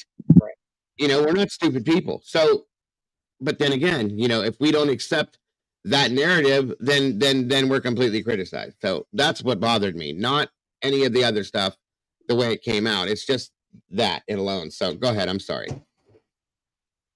No, I agree with you. It's very disheartening. That's all. So it's sad. I know that, you know, at some point, you know that you are compromising the case when you're admitting that, you know, people on the grand jury are coming to you with information. And this is allegedly, but if that is true, okay, you are literally compromising the case. Absolutely. This is how indictments and stuff get tossed. Okay, this is why Ann Taylor filed motions to have the grand jury indictment tossed, because clearly there was something going on, right? Someone from grand jury is contacting one of the victims' families in the case. Right. And that's exactly how you compromise a case and get it tossed. Right. So, you know, I completely understand that, you know, people are like, no, it's not their fault and parents should do anything and go to the ends of the earth. I get it. I'm a parent too, but at the same time, there's a point where you realize as a parent, you're not going to get true justice if you are intentionally compromising the case. Yeah, I understand what you mean. I can. That's fact. That's fact. You know, like, God forbid this was one of my children. Yes, I'd be screaming from the rooftops. I'd want to know everything. I'd be behind the scenes doing my own investigation as well. No problem. I completely support that. But when you start, you know, getting into a realm of where you're hiring private investigators to track down witnesses, seemingly to intimidate them to the point that the FBI has to threaten you with charges, that you're blurring the lines, right? At that point, you're blurring the lines of what is actual justice and what isn't. Do you actually want true justice, or are you willing to blur the lines and possibly have this case tossed? Mm-hmm. Yeah. I can't agree with that. No, I respect that. I do. 100%. I mean, is that, and you have to look at it, is that how it's seen though? I mean, like, for instance, this piece of information we received where they're saying that that he was supposed to meet with a witness at a hotel or whatever it was, and the FBI intervened, stopped it, said no, we can't be doing this. And then, you know, I guess they said that he was given an intimidated warning, so on and so forth about this. Now, do you feel that that person contacted him, or that he contacted that person and set that up? How can we look at that though? You know what I mean? How did that? We don't know. Exactly. Well, this is what I mean. Obviously, I'm not saying any of this is 100% fact. I'm going based on what is being said by Howard Bloom, what is in this article, the things that I've read, if any of it's true. If it's true that members of the grand jury were behind the scenes contacting this family and giving them information, that is absolutely, you're compromising the case. You can get it tossed based on that alone. That is, you know, we're talking about the grand jury acting inappropriately. We're talking about conflict of interest. At that point, your defense on the other side can file motions to have the indictment tossed, which is apparently, right, exactly what happened. We know that that is something that was filed by the defense. Yeah. And it makes me wonder if, and I'm noticing a lot of the things that has been filed by the defense is now starting to line up with a lot of the things that Bloom is presenting. When you look at some of the motions filed by the defense, and then you see some of the things that are being said, it's all kind of really starting, the puzzle pieces are starting to come together. Yes. It seems the defense knew that somebody from law enforcement was giving information, including the name prior to the arrest. You know, and it bothers me a little bit that they'd be giving the name to an admitted IT family experts. Do you get what I'm saying? People who, you know, they need to find. No, I understand. Yeah. It's very strange to me if that's true. Who did that? Number one, right? Like, I'd want to know, if I'm his defense attorney, I would absolutely want to know who from either ISP, FBI, MPD gave my client's name to the father of one of the victims prior to the arrest, especially when you have all of the things going online on the internet at that time. You know, you have an Instagram account that's created and being used 3 hours after he's already been arrested. He's already in custody. Right. So he is not creating an Instagram account and following the victims 3 hours after he's already in police custody. No, absolutely not. Absolutely not. You know? Yes, ma'am. The whole...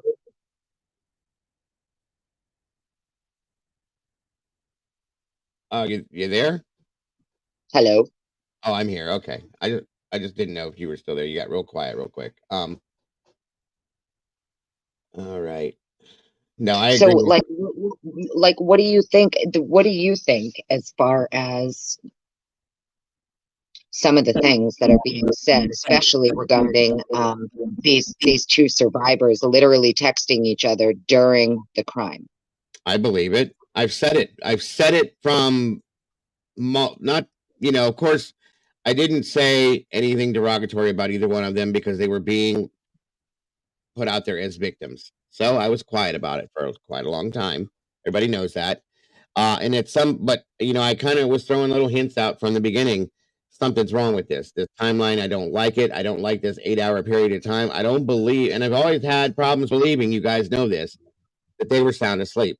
So then we did a handful of virtual tours through this house.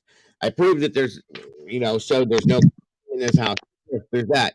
These rooms are stacked this way. They're stacked that way. This is where they're at in the house. This is where they're that. And I've said it time and time again. There's no way that they didn't hear every bit of this. So in turn, I challenged this statement in the PCA from Dylan.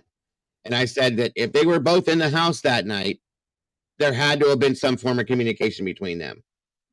Okay. We were told one was here, one was there. Then we were told they were in one room together. Then we were told this again, different rooms, whatever. They were in the house. They were in the house. It's been stated multiple times they were in the house. Well, I guess what I mean is, what if we find out that not only were they not in the house at the time of crime, right? If they actually weren't in the house, well, then who coerced the witness statement from Dylan? Right. No, I get it. I understand. That well, so, okay. So then say that we hear they weren't there, right? Is was that who? I see what you're saying. Who is the person that said, okay, you have to say this now? You have to say Right. you have to say it was this. You have to say that. Well, we've always thought that the statement was not something that Dylan put out herself anyway, because of the verbiage. Well, see, you know, especially when we have witness intimidation being brought up over and over again, Yes. be it on the part of the FBI, or the FBI is accusing a member of one of the victim's family of, you know, Yes. attempting to intimidate witnesses, right? So that's happened multiple times. We have the FBI now showing up to Gabby Vargas's house. Right. Okay. We have the FBI accusing Mr. Gonzalez of attempting to intimidate witnesses. Right. So it seems like no matter which side or aspect you look at, there's clearly some kind of witness intimidation going on. And I'd be interested to find out if she was coerced into a statement or intimidated into giving a false statement. Who would that be? Who did that? Because we could look at it as it could have been FBI, it could have been MPD or ISP, or it could have been Mr. G, and maybe that's why the FBI had to tell him, you're going to leave that witness alone.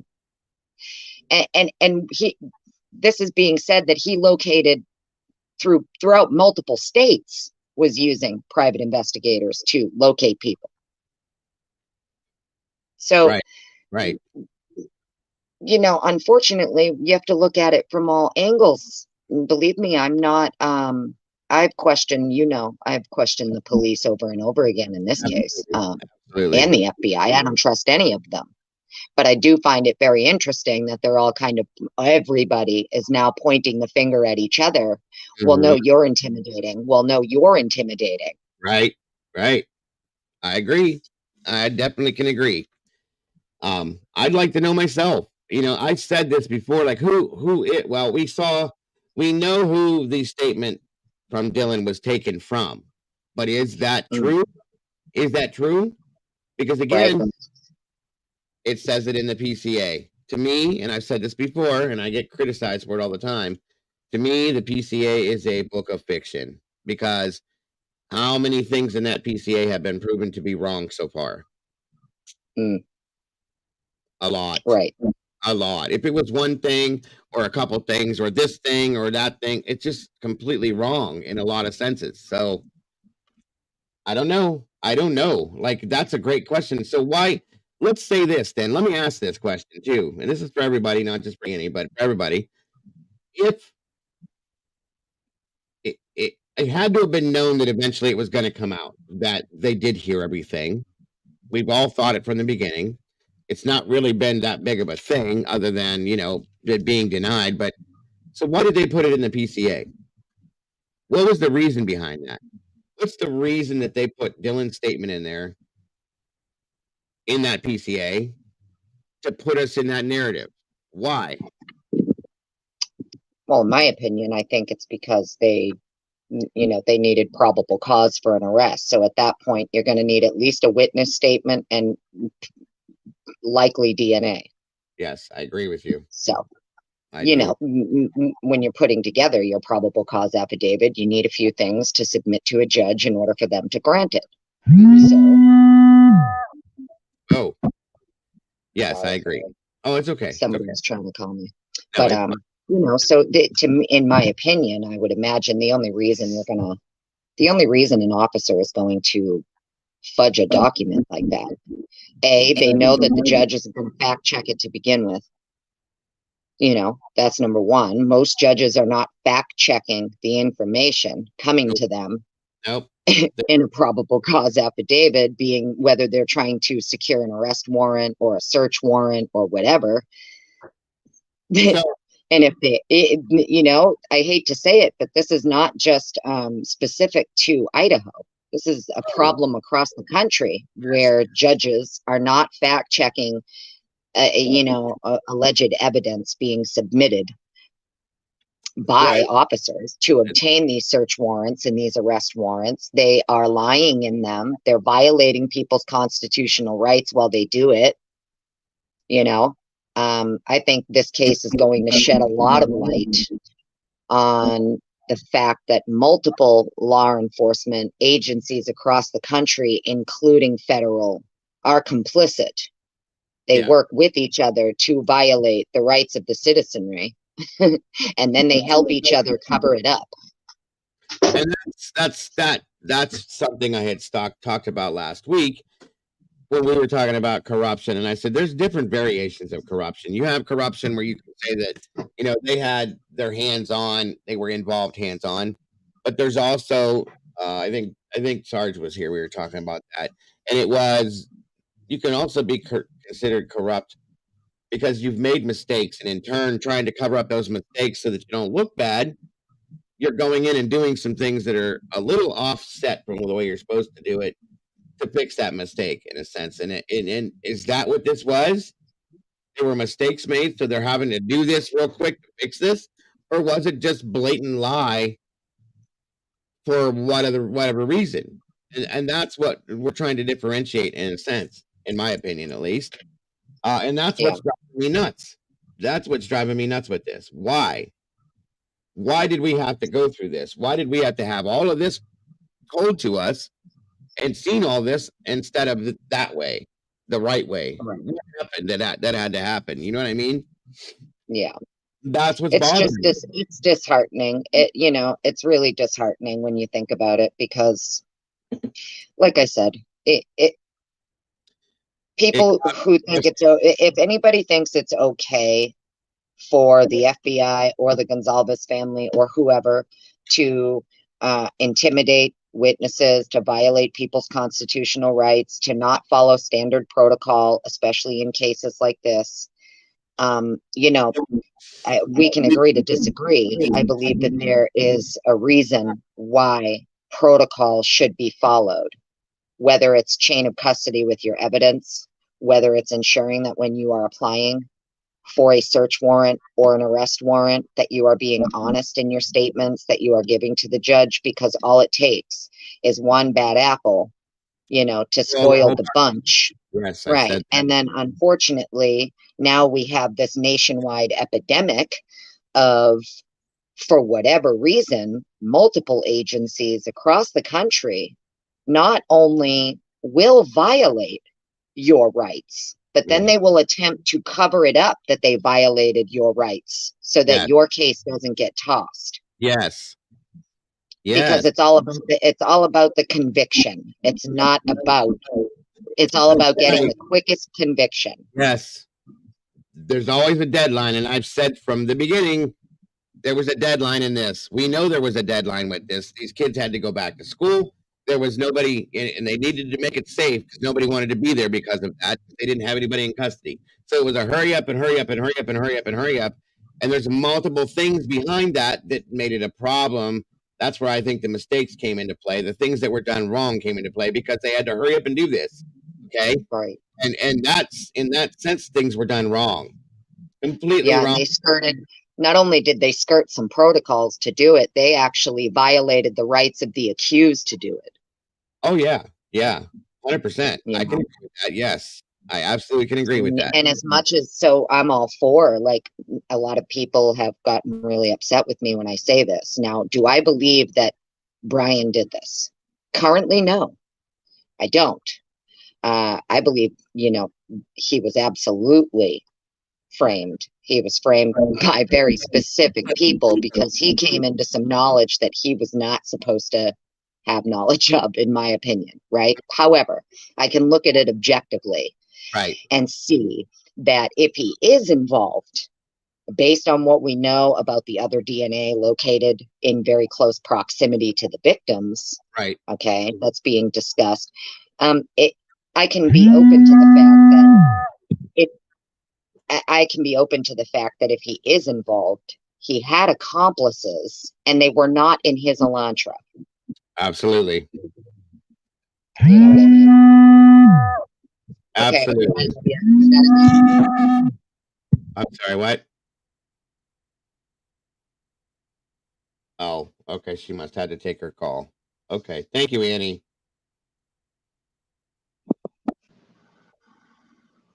Okay, I guess she can jump back up if she had more to say after her call. Hello. Oh, are you here? I'm so sorry. Yeah, sorry. No, don't apologize. You know, If you need to the jump down, oldest, my 20-year-old trying to call me. okay. Do you need to jump down to take your call? That's fine. You can come back up in a little bit if you need to.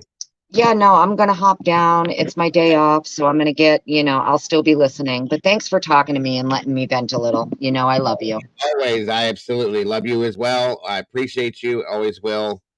And I definitely was glad to hear from you. So I hope you have a great rest of your day. Thank you for being here and supporting this and joining us today. We love you, Annie, so very much. I hope you have an awesome day. I'll keep listening. Thank you, dear. You too. Bye-bye. Bye. All right. Come on down, Mr. Eddie. Let's do this, my friend. Are you backstage still? Well, shoot. All right. I'm going to drop the link. I'm going to jump off this for 1 second, folks, while Eddie's loading up to get in here, and I'll be right back. Please, please.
All right, all right. Can you hear me?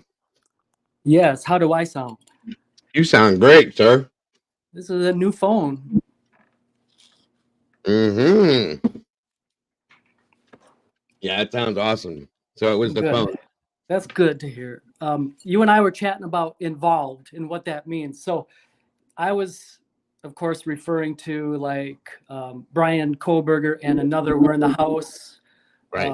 You were kind of referring to it in the aspect like, how do you put this on a guy?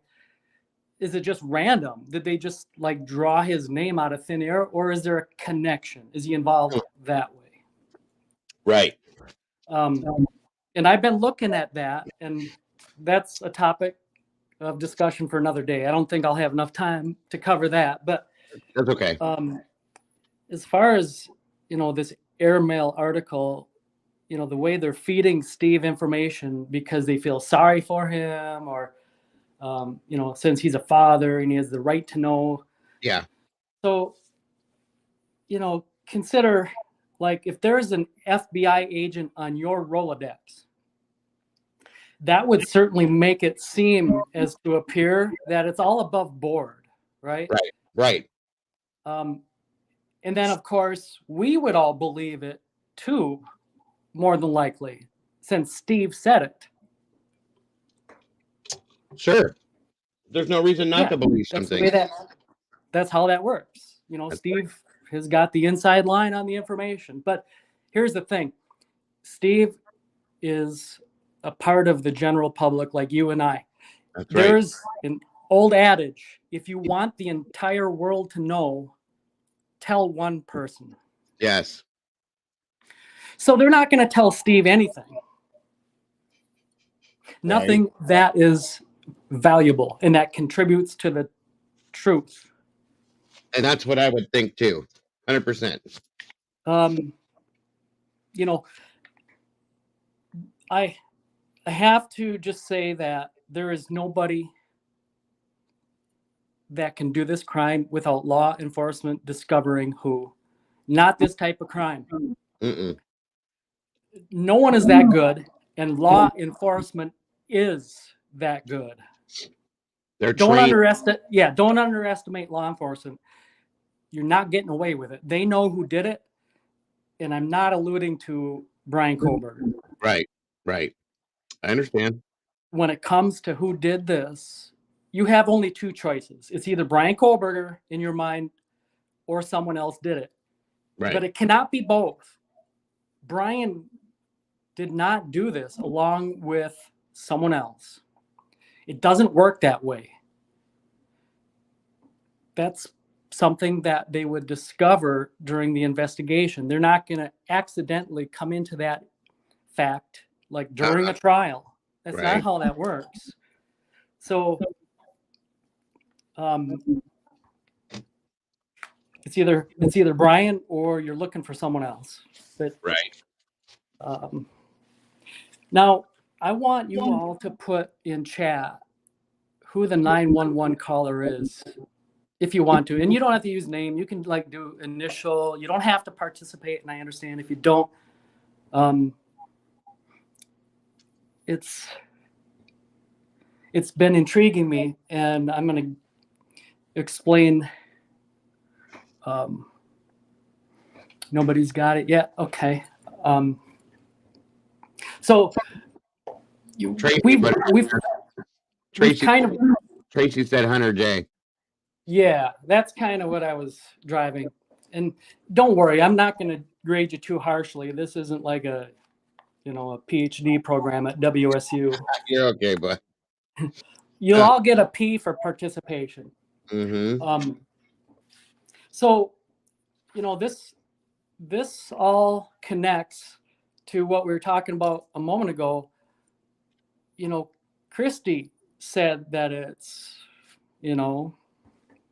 Ethan's best friend, right? Right. And I think it was Banfield, Ashley Banfield, that said it was.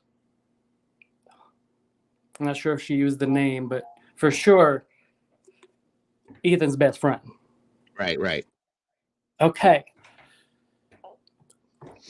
So I just have to remind everyone that Hunter would have been interviewed if he was there at 11:58.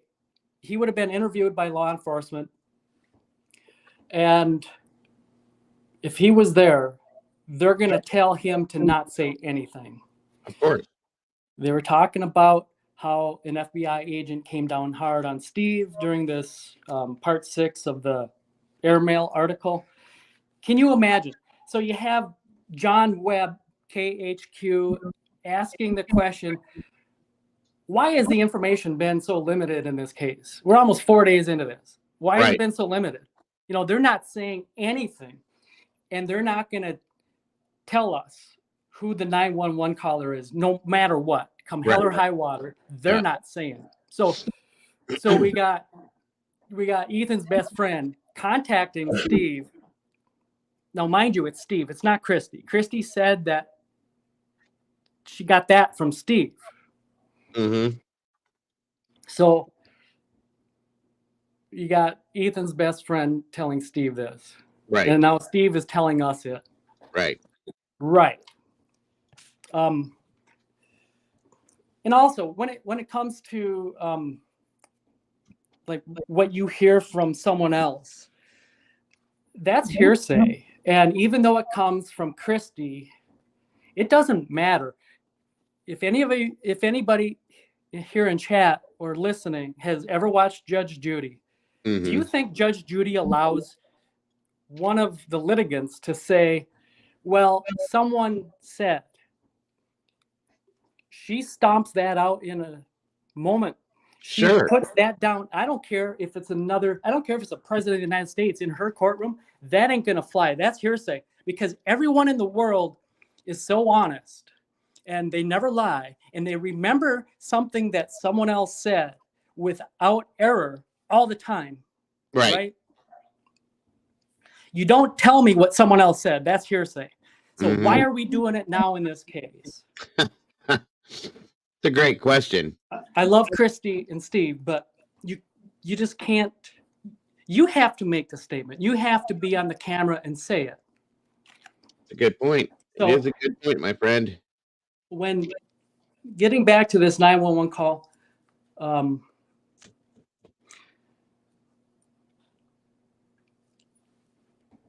Steve shared that information, and if it was by Hunter Johnson, believe me, Hunter was instructed to do it. Does Steve know for sure he was speaking to Hunter?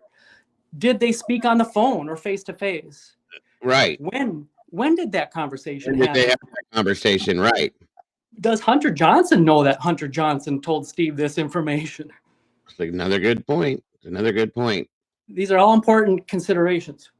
But all I can say is that there's probably two people we can rule out from making that 911 call. And one is Hunter Johnson, in my opinion. Okay. And the other one is not, in my opinion. The other one that did not make this 911 call is Brian Kohlberger. I can agree with that. He was at 1236 at Kate's Cup of Joe. Yes. So, yeah, sure.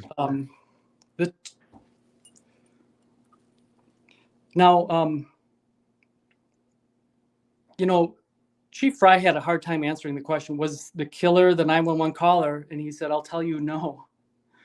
Yeah. So that is interesting to me. So I kind of did one of my wild imaginings about that. One good reason why you'd want to use another person's phone during that 911 call is so that you're never on the record for having called. They can't trace your name to that 911 call. And also, the call apparently was made from inside the house. So there's a benefit to that. So it's like, if there's multiple people outside, you wouldn't want, because like right now, you and I don't know what that 911 call was about, and you couldn't hear, that hasn't been relayed. So we don't know the content of that call. But can you imagine this? So like if one or the two roommates and this other person went into that house under the pretext of you all wait out here. Me and the roommates have this authority to go in. We're going to check it out just to be sure. So they go in and they make this call, and no one outside can hear this call. Right. So they have not ever heard the call. They can't even say whether the call has been made or not. Now, before you go further with that, let me add something with this. I want to ask your opinion with this while we're doing this at the same time, okay? Now, we know the call was made from inside the house. We're saying that maybe it was Hunter Johnson that was the person that did it. Do you feel, in your opinion, and this is anybody, but I'm talking to Eddie because he's up here, that Hunter was the only person in that house when that possibly happened? Not at all. People of that age, and people in general are inquisitive, but,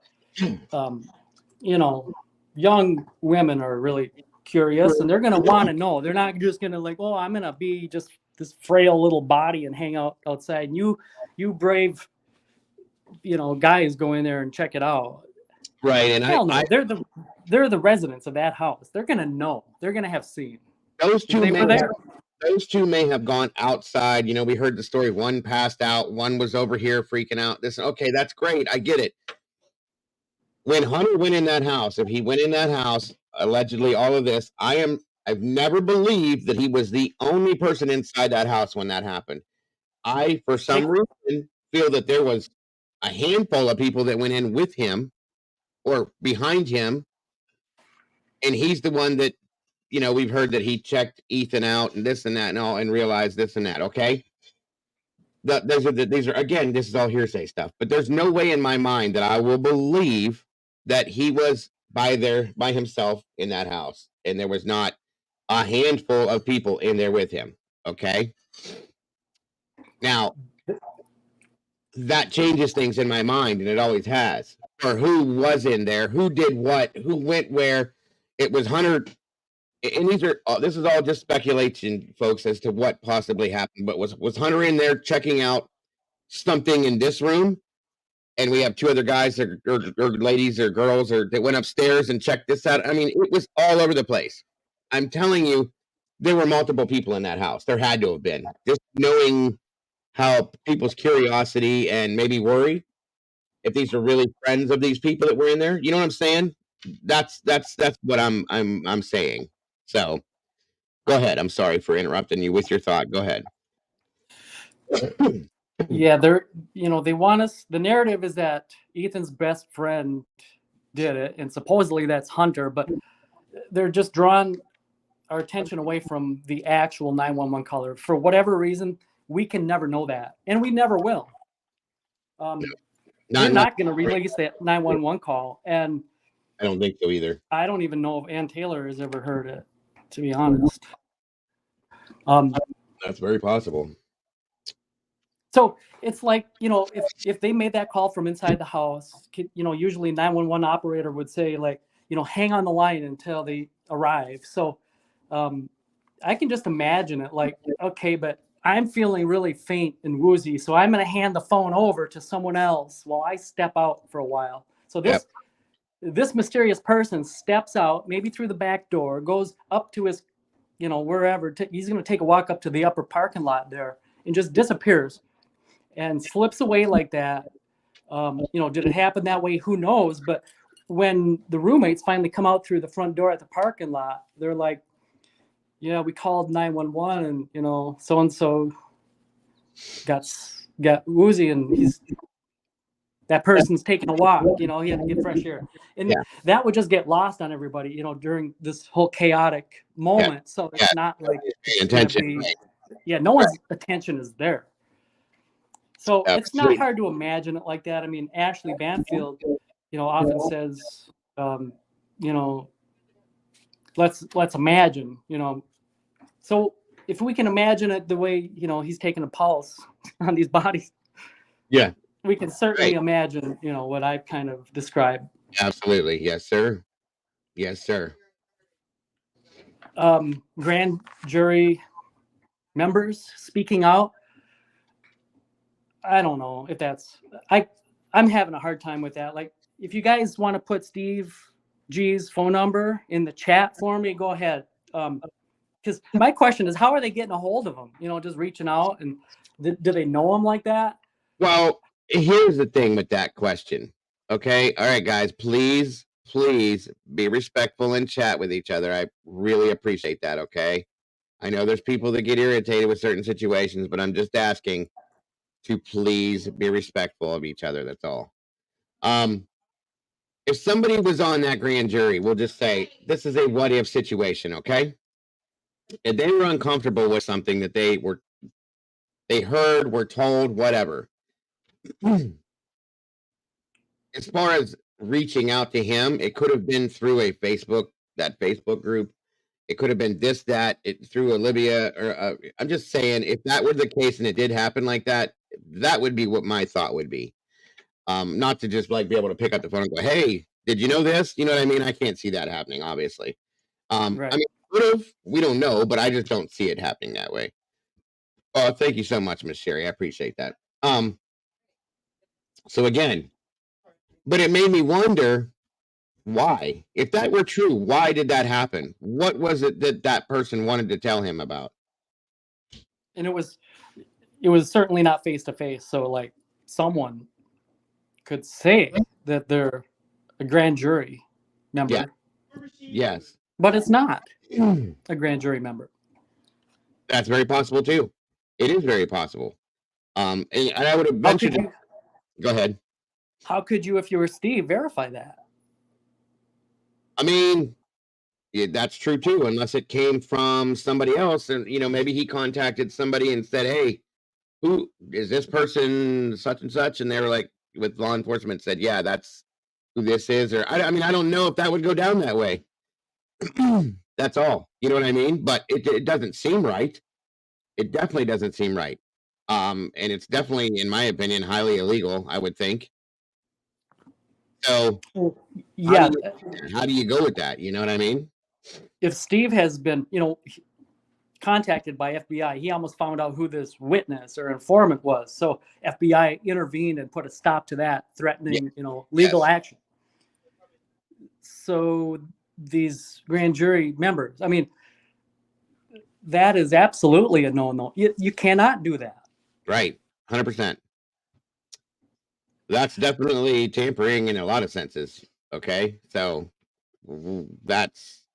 I'm just curious about, I mean, how do you look at it? Do you let me ask you this, just in a real quick. Do you believe this airmail? No. And I really, how do I say, I don't know how else to say it. Howard Bloom is so wrong for doing this at this time. The timing of it is so wrong, and it's all tampering, with the jury pool. Yeah, to put it out like this, I definitely can say that this is wrong. Okay.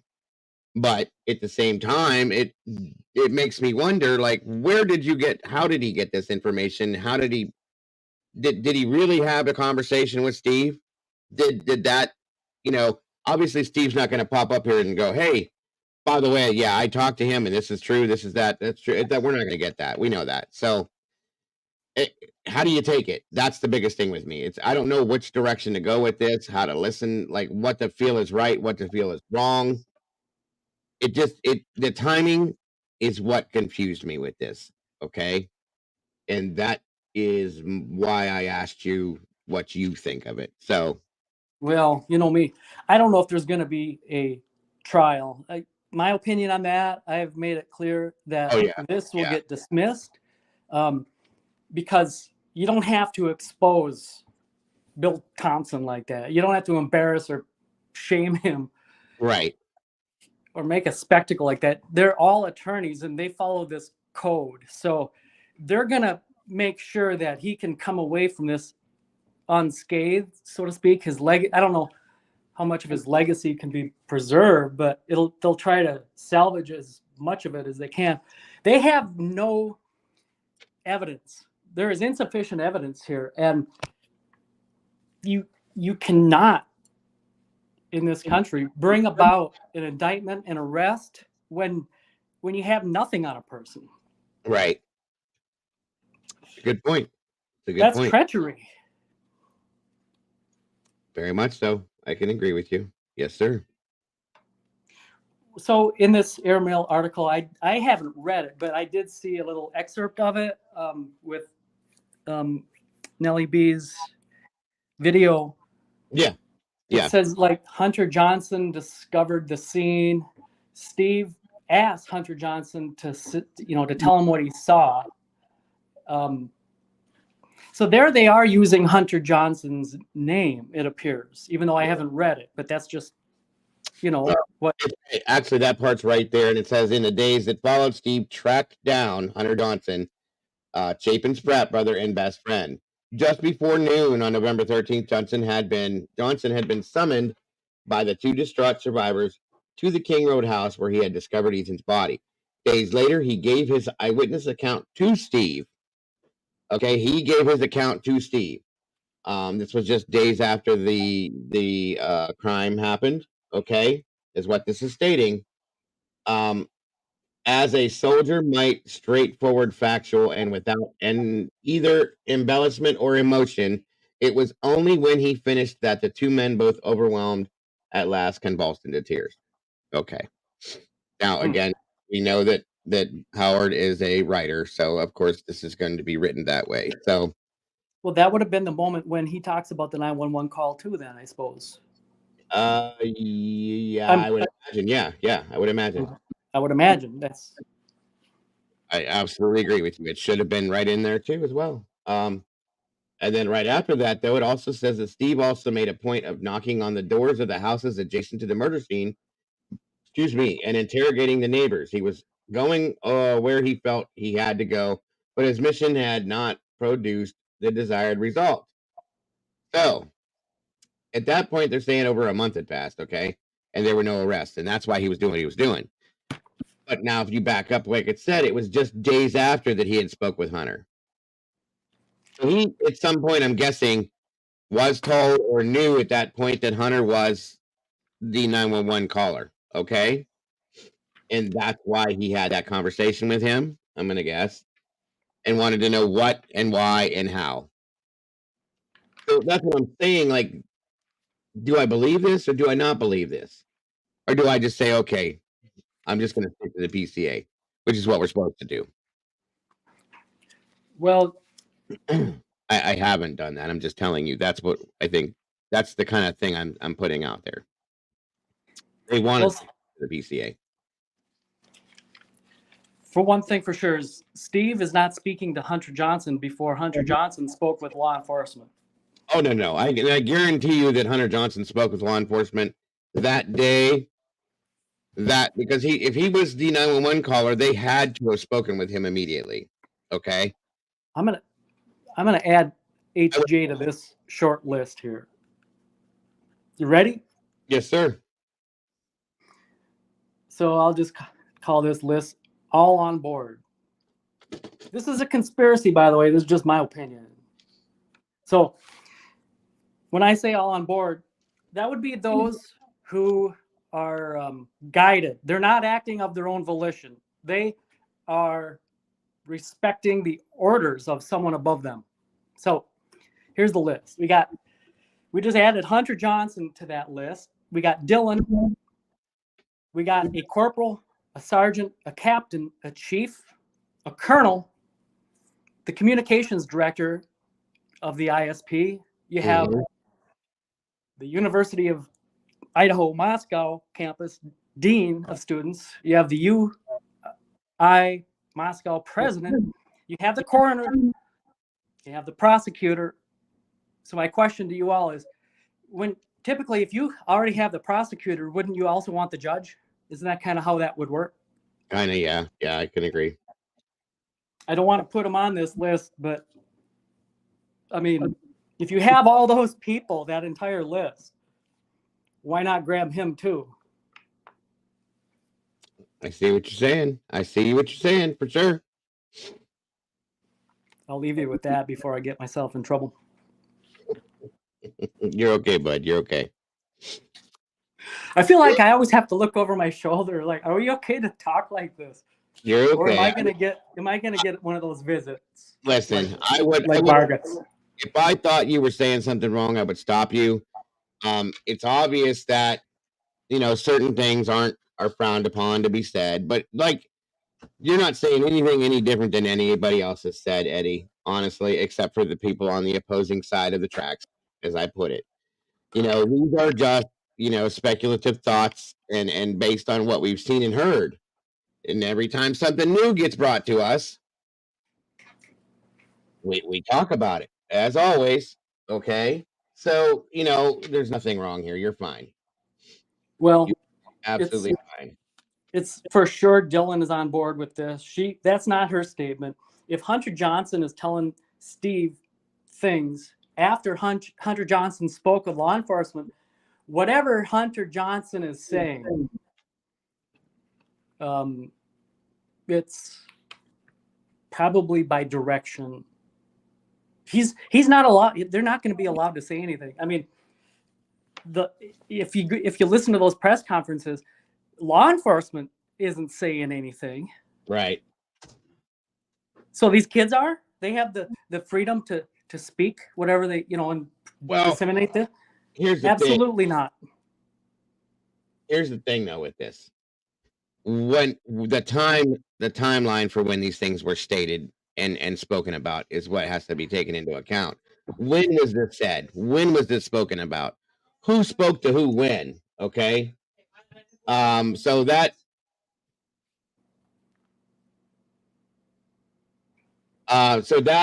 kind of important there to remember. Okay. In that sense, I should say. So yeah. No, I mean, I mean, if this was something that was just talked about yesterday, that would make a difference. But some of these things were talked about and spoken about it, from what I understand, in the very beginning, and we just never heard about it. You know what I mean? So before the gag order and stuff like that. Yes, I was just getting ready to say that. So who was it that I Crystal, right? And that's what I have to take into account in some of these things. It was before a gag order was put into effect. It was before this person was said, do not speak. It was before that was said, did not talk about, you know, those things like that. But still, you know what I mean? Well, the gag order, that'd be more like an official, like court order. And prior to the arrest, there really was no, court involvement, so to speak. Right. So the gag order was like from hour one. Law enforcement, again, John Webb, KHQ asked the question, there's nothing. How come we're almost 4 days into this? And shout out to him for asking that question. That had to take some, courage. That's a good question. Yeah, sure. This is kind of, confrontational in a way. He just came out and said it. Right. And you just said something that has been on my mind. You've said it a couple of times now. It's been on my mind for months upon months upon months. Why did it take so long for certain statements to be made? Why did it take so long for a press conference to be given? Why did it take so long for certain things to be spoken about? Is it because, and I hate to say it like this because this is a rabbit hole statement, okay? But was it because they all had to get their stories together? Or was it because it had to be talked about as to, what can we say? What can't we say? What's going to affect things this way? What's going to affect things that way? Or was it just the fact that they had no idea what to do? And again, it goes back to this right here. They had to make a script because a lot of us feel like that's what we're running with, that we're hearing these things coming from a script. I'm not saying that that's what I think. I'm saying that that's what a lot of us are feeling like because of the way it's been produced and given to us. Am I right or am I wrong? It does seem like coming from a script in some senses. So yeah. And even though those press conferences are not sworn statements, they're not going to be used in court, but you still want to make sure that you're not like blatantly lying, right? Yeah. So you listen to their language, yes, and you hear from Captain Lanier that the two surviving roommates were home at 1 a.m. and then they woke up later that morning. Right. Now, and read into that what you will, but that's a true statement. But it doesn't say anything about where they were after 1 a.m. Right. Very, very good point. And how many times have these, from the very beginning, from the first press conference we watched, we all watched it together. Multiple times we've watched this, mind you. How many times have things changed from that moment till now? And how much have things changed from that moment till now? And then think about that and go, why did those things change from that moment till now? And I'm not saying just stupid, minimal little things that were, well, this was that way, but we were mistaken and it was actually that way and this and that and everything else. Why did they change all this stuff? That's what I'm having for dinner, Mandy. So I'll eat some for you. But anyway, real quick, the Murky Pig says the gag wasn't until January 3rd, and only anyone that is a witness or directly involved in the case is under it. Law enforcement has always had to be tight-lipped from the beginning during an investigation. That I understand, and I agree with you. They should be. But then if that's the case, why did certain things get put out that probably shouldn't have? Excuse me. Why was anything put out to be? Let me answer that question. And what do you think, Eddie? Why was anything about this put out? Could you ask that another time or in a slightly different way? Okay, let me see how I can say that. Let me say, why do you think, or does it still not fit that? That the information was so limited. They were so vague. Is that so? Do you think that was there actually limited information, or was there information that they didn't know how to put out, or they didn't want to put out, but they had to put? I just don't understand why they felt they had to put anything out. That's what I'm asking. Okay. Well, we told you early on it was with the knife. We told you early on it was a targeted attack, and you're just gonna have to believe us because you're not gonna get anything else out of us. You're just gonna have to trust us on that. Just trust us on that. I hate that statement. Yes. You're just gonna So have to trust. when you're busy fabricating this lie, you have to make sure you don't get ensnared in your own web. So that's why. And again, and I've been looking. I kind of have this list, and it's a very short list of where they lied. This one isn't even verified, but in the press conference of 11/16, they were stabbed with a knife. Well, just because you find a sheath, that doesn't mean that. So that isn't. It's certainly not a truth. Right. 11/16, the community is safe. It's isolated targeted attack. On 11/20, likely all 4 victims were asleep. Well, that's part of the narrative. That's because everything's quiet, right? That's how one person can get away with doing this. You gotta, tell that story. Yes. But the biggest lie that's really up to this point that I can identify is when on the 21st of November, Angela Palermo asked through an email, she asked, were the 2 surviving roommates on the first floor during the attack? And the answer was yes, they were on the first floor. Okay. Yeah. Right. And when did that change? Do you remember when that changed? Or maybe that's the truth. Maybe they were. Maybe they were given guidance to say, they very could have been. You guys, we're going to quarantine you 2 guys down here, and you shut up and don't say anything. Maybe they were. Maybe that's not a lie. So which is the lie? And so then Dylan's statement is the lie. So, it's one or the other. Yeah. Yeah. But again, there it is. Why did it change? Why did anything change? Okay. That's the problem I've had with all of this. Why, if that's, you're right. That's a good point. Maybe that is actually the truth, but then it changed. So then we're supposed to be made to believe that the other side was the truth, the other statement. But why? And why does it keep going back? And I don't know. I know I'm going in circles, guys, but this is the stuff that drives me nuts. And I could have these conversations with Eddie all day long, every day. So the next time I'm here, I'll talk to you all about this knife sheath and when it was planted. I've been wondering this. Annie Potts know this. I'm like all over this and intrigued by it. We won't have enough time for today, but we can't spend our entire funding on one day. But no, I understand. As far as who did this, I'm clueless as to, I don't really participate too deeply into who did it, because even if we guess it right, it's not like law enforcement and the FBI is going to say you got it. Yep, that's a fact. And just for everybody to understand in here, Eddie has said and stuck to that he truly believes this entire thing was done by design. Okay, and that's not changed. And it's if you haven't kept up with him throughout this whole thing, he's led from the beginning of this to where we're at this point with this, and it all does make some sense, folks. If you listen to it and go back to it, it does. So I'm just saying, I highly respect Eddie's opinion on this, and I have for a long time. Just think about the things that he says and the things, how he's put things out and stuff like that. It makes a lot of sense, folks. It really does.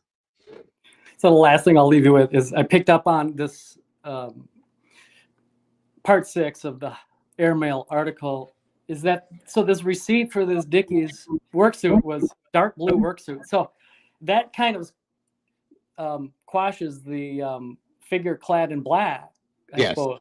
Yes. But notice how in the airmail article, then he goes on to say something about a dark figured person. So he kind of adjusts the wording of his part 6 to fit that. Oh, he could have been in a dark blue suit, and it still could be, what Dylan saw. Oh, absolutely. Very clever, Yes. I mean, give him Very credit much. for trying. Especially in the dark, Yeah. Absolutely. But it still, to me, sounds to me almost like it was fed. It was spoon fed. So you're saying that this person was clad in black? Sure, that sounds great. Let's put it in. Let's go with that. That sounds good. That's how I've always taken that. That's the way it's always said to me. That's the way I've always felt. So If someone else wants to come up, that's fine. I can keep going too. It's up to you. if you have more, but whatever you have, buddy, I got time. We're not at my time limit yet, so I have time. If anybody else wants to jump up here, you're welcome to. Just let us know. But yeah, whatever you got, brother, you got the time. So Well, thank you. It's always been on my mind about this description Dylan gave, and it's like Sherry Papini. She was found finally after about a month on Thanksgiving, and hallelujah, Sherry, Right. this is the FBI, and I'm just so happy that you've made it and survived this. So yeah, what did this person look like? Well, I don't know. Well, what do you mean you don't know? Well, it was running along, and then pretty soon there was a bag on my head. They pulled their vehicle over so quickly and jumped out, gunpoint, and I was looking at the gun, and they threw a bag on my head and threw me in this car. Oh, what kind of vehicle they put you in? Oh, it was dark color SUV. Oh, you didn't see that either? Nope. get a bag on your head, right? Okay, yeah, right. So, well, you were gone nearly a month. So what did they look like? Oh, well, when I wasn't busy wearing a bag on my head, they put bags on their head, so to speak. I'm being silly, but they wore masks. They wore these masks, and this was before COVID, so that would have been unusual. So so they were kind enough to take the bag off of your head, and then they put a mask on their face. Yes. Yeah. Considerate, at least, give them props for being kind. Sure. Absolutely. And then, what did you see of their face, though? Well, the young one had this curly hair with straight eyebrows, and the middle-aged one had straight hair with bushy eyebrows. Curly eyebrows. Yeah, right. I got you. And but that's about it. That's all. Well, then what did they tell you? What Oh, well, they're Hispanic and they spoke in their native tongue. I don't speak that language, so I don't know what they said. You're right. Well, thanks, for all the help, Sherry. Yeah, not a problem. If anything else comes to my mind, I'll reach out to you. Don't call me, I'll call you. Yeah. Really? I mean, come on, help us help you. That's it right there. That's it. Got no description of this guy, figure clad in black, except for bushy eyebrow. So, but the thing is, so here's the parallel: is these two statements that feel contrived, but where is the composite sketch that the FBI did? Mm-hmm. Well, in Sherry Papini's case, they did. In this case, they're not putting it out. How come? Right. That's a good question. Why didn't they do that? Probably the same reason why they're looking for a 2011 through 13 Hyundai. So you don't tip off the person that, is the fall guy. Mm-hmm. Yep. Same reason. Absolutely.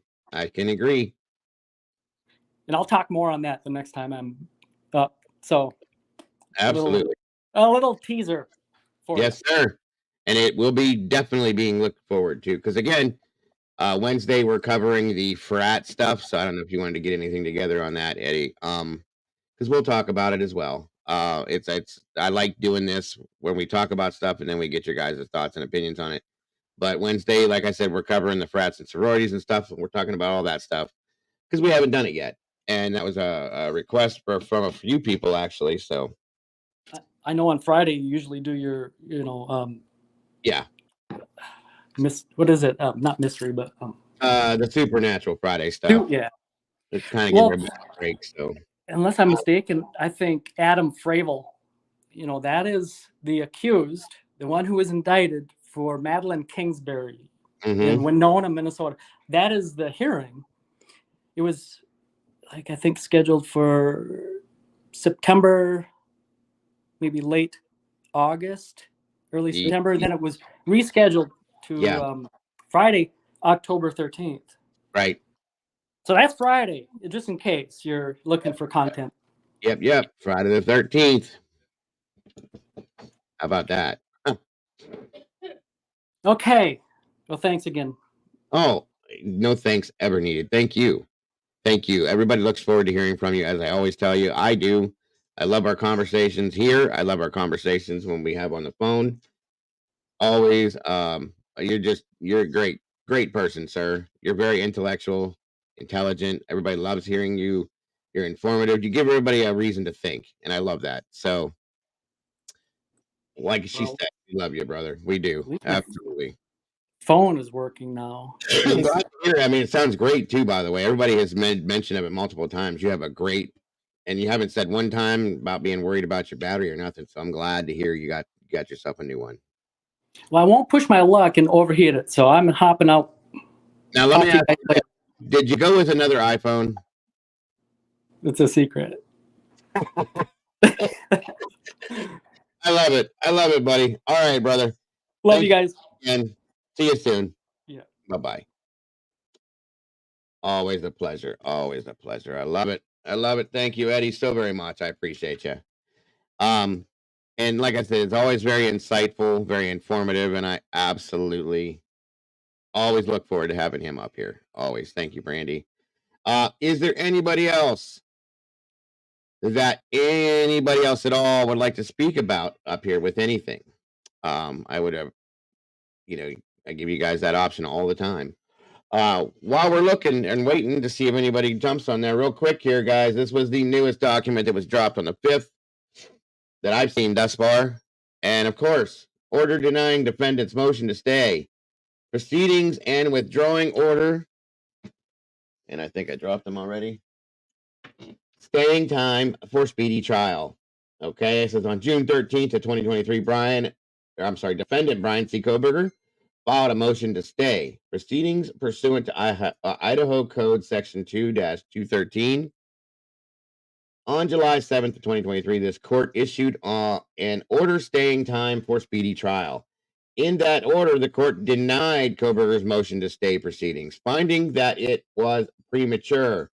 However, the court, with the agreement of Koberger and his counsel, stayed the running of the speedy trial clock for a period of 37 days to allow the defense team time to obtain and review the grand jury records to determine if they wanted to renew the motion to stay proceedings. On July 17th of 2023, the state filed a motion to reconsider order staying time for speedy trial. Koberger filed a second motion to stay proceedings pursuant to Idaho Code Section 2-213-1. On July 25th of 2023, the basis for Koberger's motion to stay was that the court issued an order. That order required 45 potential jurors be brought in. The grand jury panel appearing for service numbered only 32. Koberger also alleged inconsistencies in the juror questionnaire forms and issues with how two potential jurors answered questions on the form. On August 11th of 2023, the state filed an objection to defendant's request. Oral argument on both the state's motion to reconsider and Koberger's second motion to stay proceedings was heard on August 18th of 2023. Koberger was present and represented by his attorneys Ann C. Taylor, Jay Logsdon, and Alyssa Massoth. or Massoth, however you say that. The state was represented by William W. Thompson, Jr., Ashley S. Jennings,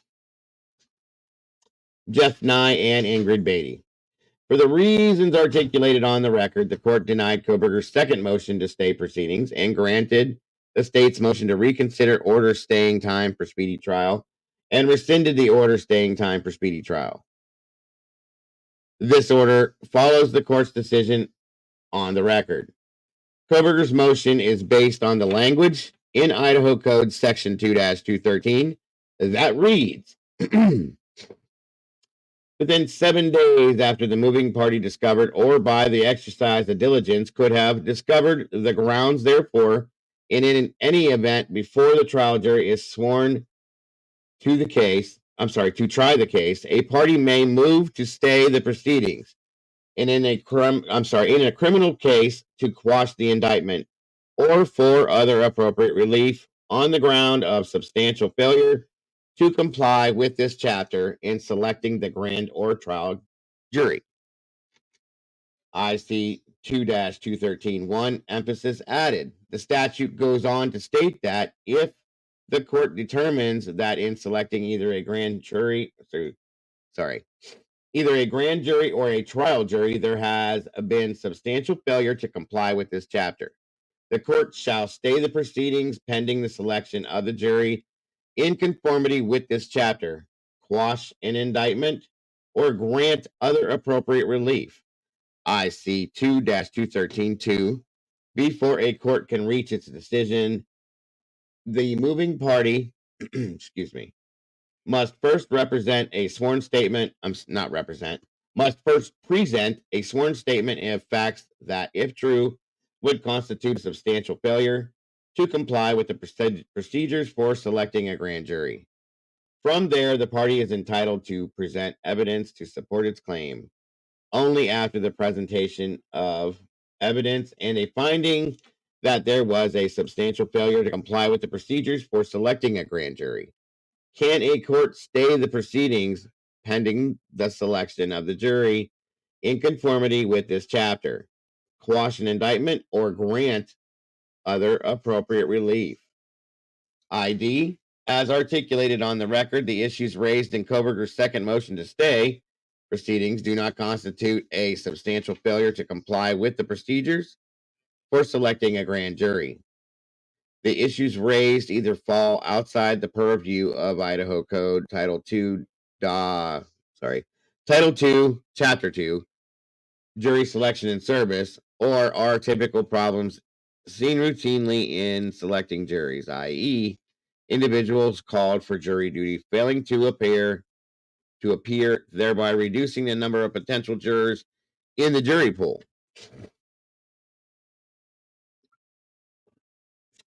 Additionally, because Koberger had the opportunity to review the grand jury materials and renew his motion to stay proceedings, and the court having denied that motion and there being no request to extend the time for speedy trial under the 37-day stay previously ordered, it is ordered that the order staying time for speedy trial entered on July 7th of 2023 is withdrawn. And that's so ordered the 5th day of October, 2023, and signed by John C. Judge. There it is. On August 23rd of 2023, Koberger waived his right to a speedy trial. Thus, the previous order staying time for speedy trial entered on July 7th of 2023 is also now moot. There it is, folks. 1 second here. All right.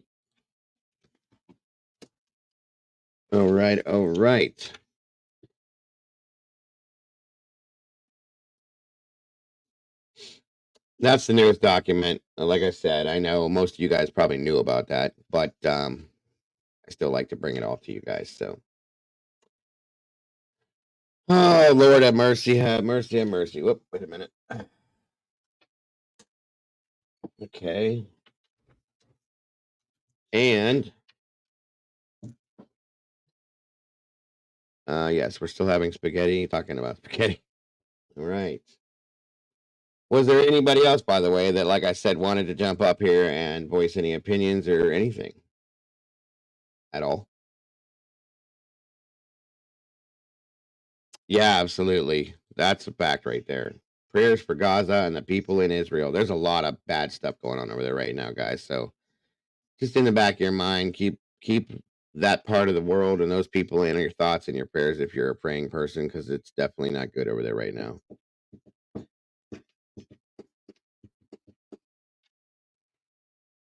Let me see here. I'm checking the chat, make sure everybody's good over here. Okay. Well, that's interesting. That I didn't know. Thanks for the info there, Cryptic. Appreciate you.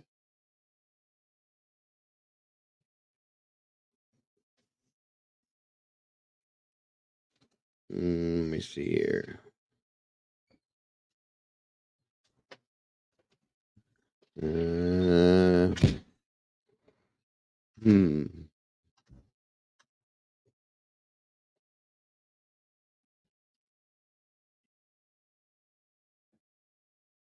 Spaghetti casserole. I've never heard of that before. That's interesting. Which is better, spaghetti or lasagna? Of course it's lasagna. Come on down, Miss Salty. You know, I always love to hear what you got to say as well. There is your link, my dear. Come on up. Hey. Miss Eve Lucky, thank you so much for the super chat. The $20 super chat from Eve Lucky. I appreciate you so very, very, very much. We all do.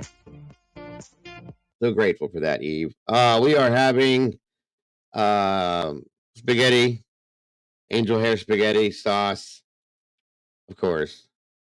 Gotta have the gravy. And salad and garlic bread. That's dinner for tonight. We were supposed to have it last night, but they had a little children's Halloween party for the kids, so we didn't get to do that. Welcome. How are you, my dear? Can you hear me? Hey, can you hear me okay? Yes, ma'am. Okay, hey.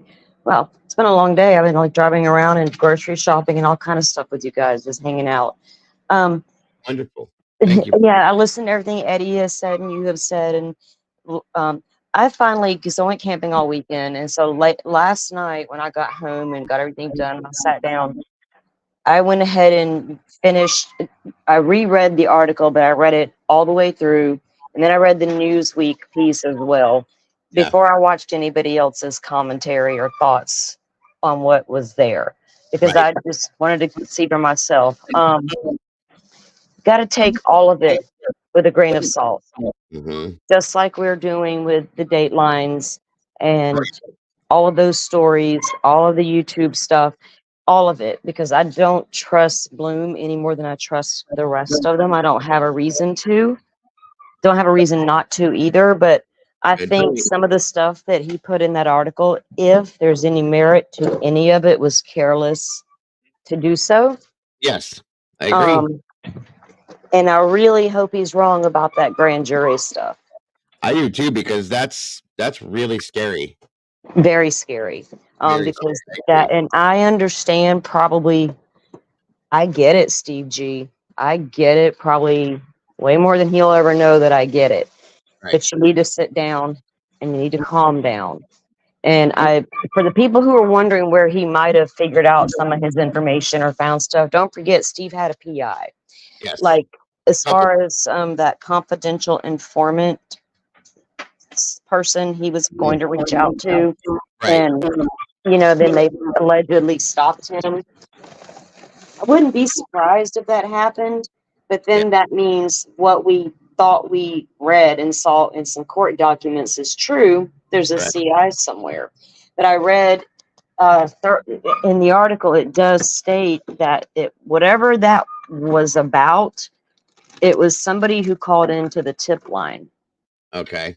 So I don't know what happened from there or who the person is, what kind of tip it was. I couldn't tell you any of those details. Sure. I did take a screenshot of that part of the article so I could, because I'm not going to post this dude's work out there. Like on my TikToks and stuff, I'm not putting his work out there because I'm not getting in trouble for putting somebody else's words out there like that. So I Yeah. took a screenshot because it's very interesting language.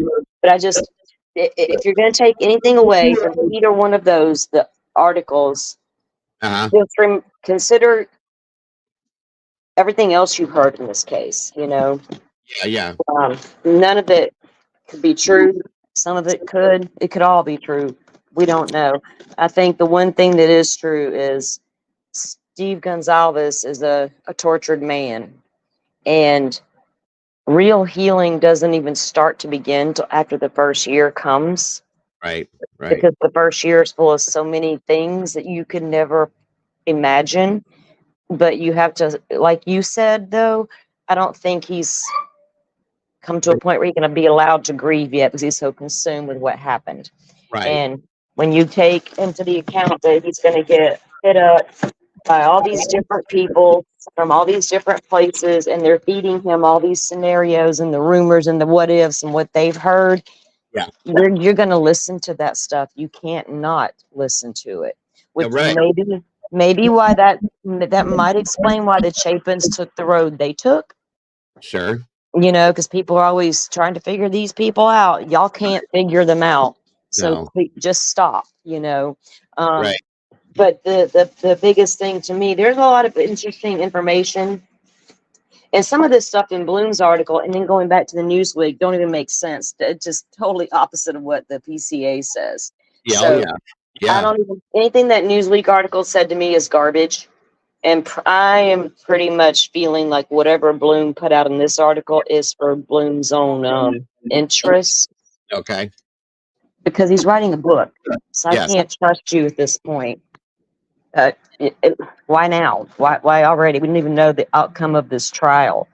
We don't know who the real killer or unaliver is. So, yeah, I would wonder why you wouldn't wait until the end. You know what I mean? I mean, granted, it's going to be a while before the end, I'm sure, but still, you know, to make it right, make it be good, you would wait.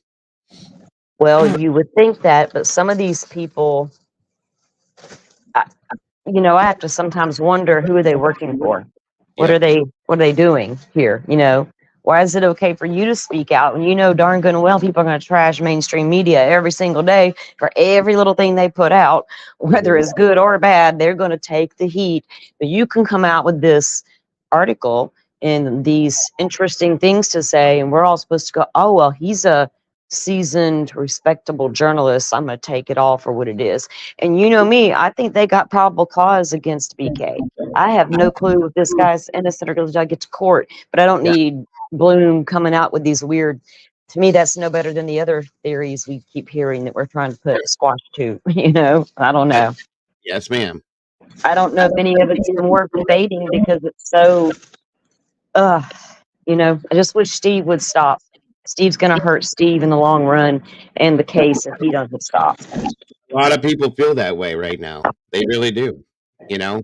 I mean, I can understand. I get it. Like you said, I get it why he's doing it. I understand. I'd probably do the same thing, if not more. I know I would. Right, exactly. But it's not. I'm going to do it without sounding disrespectful because I respect.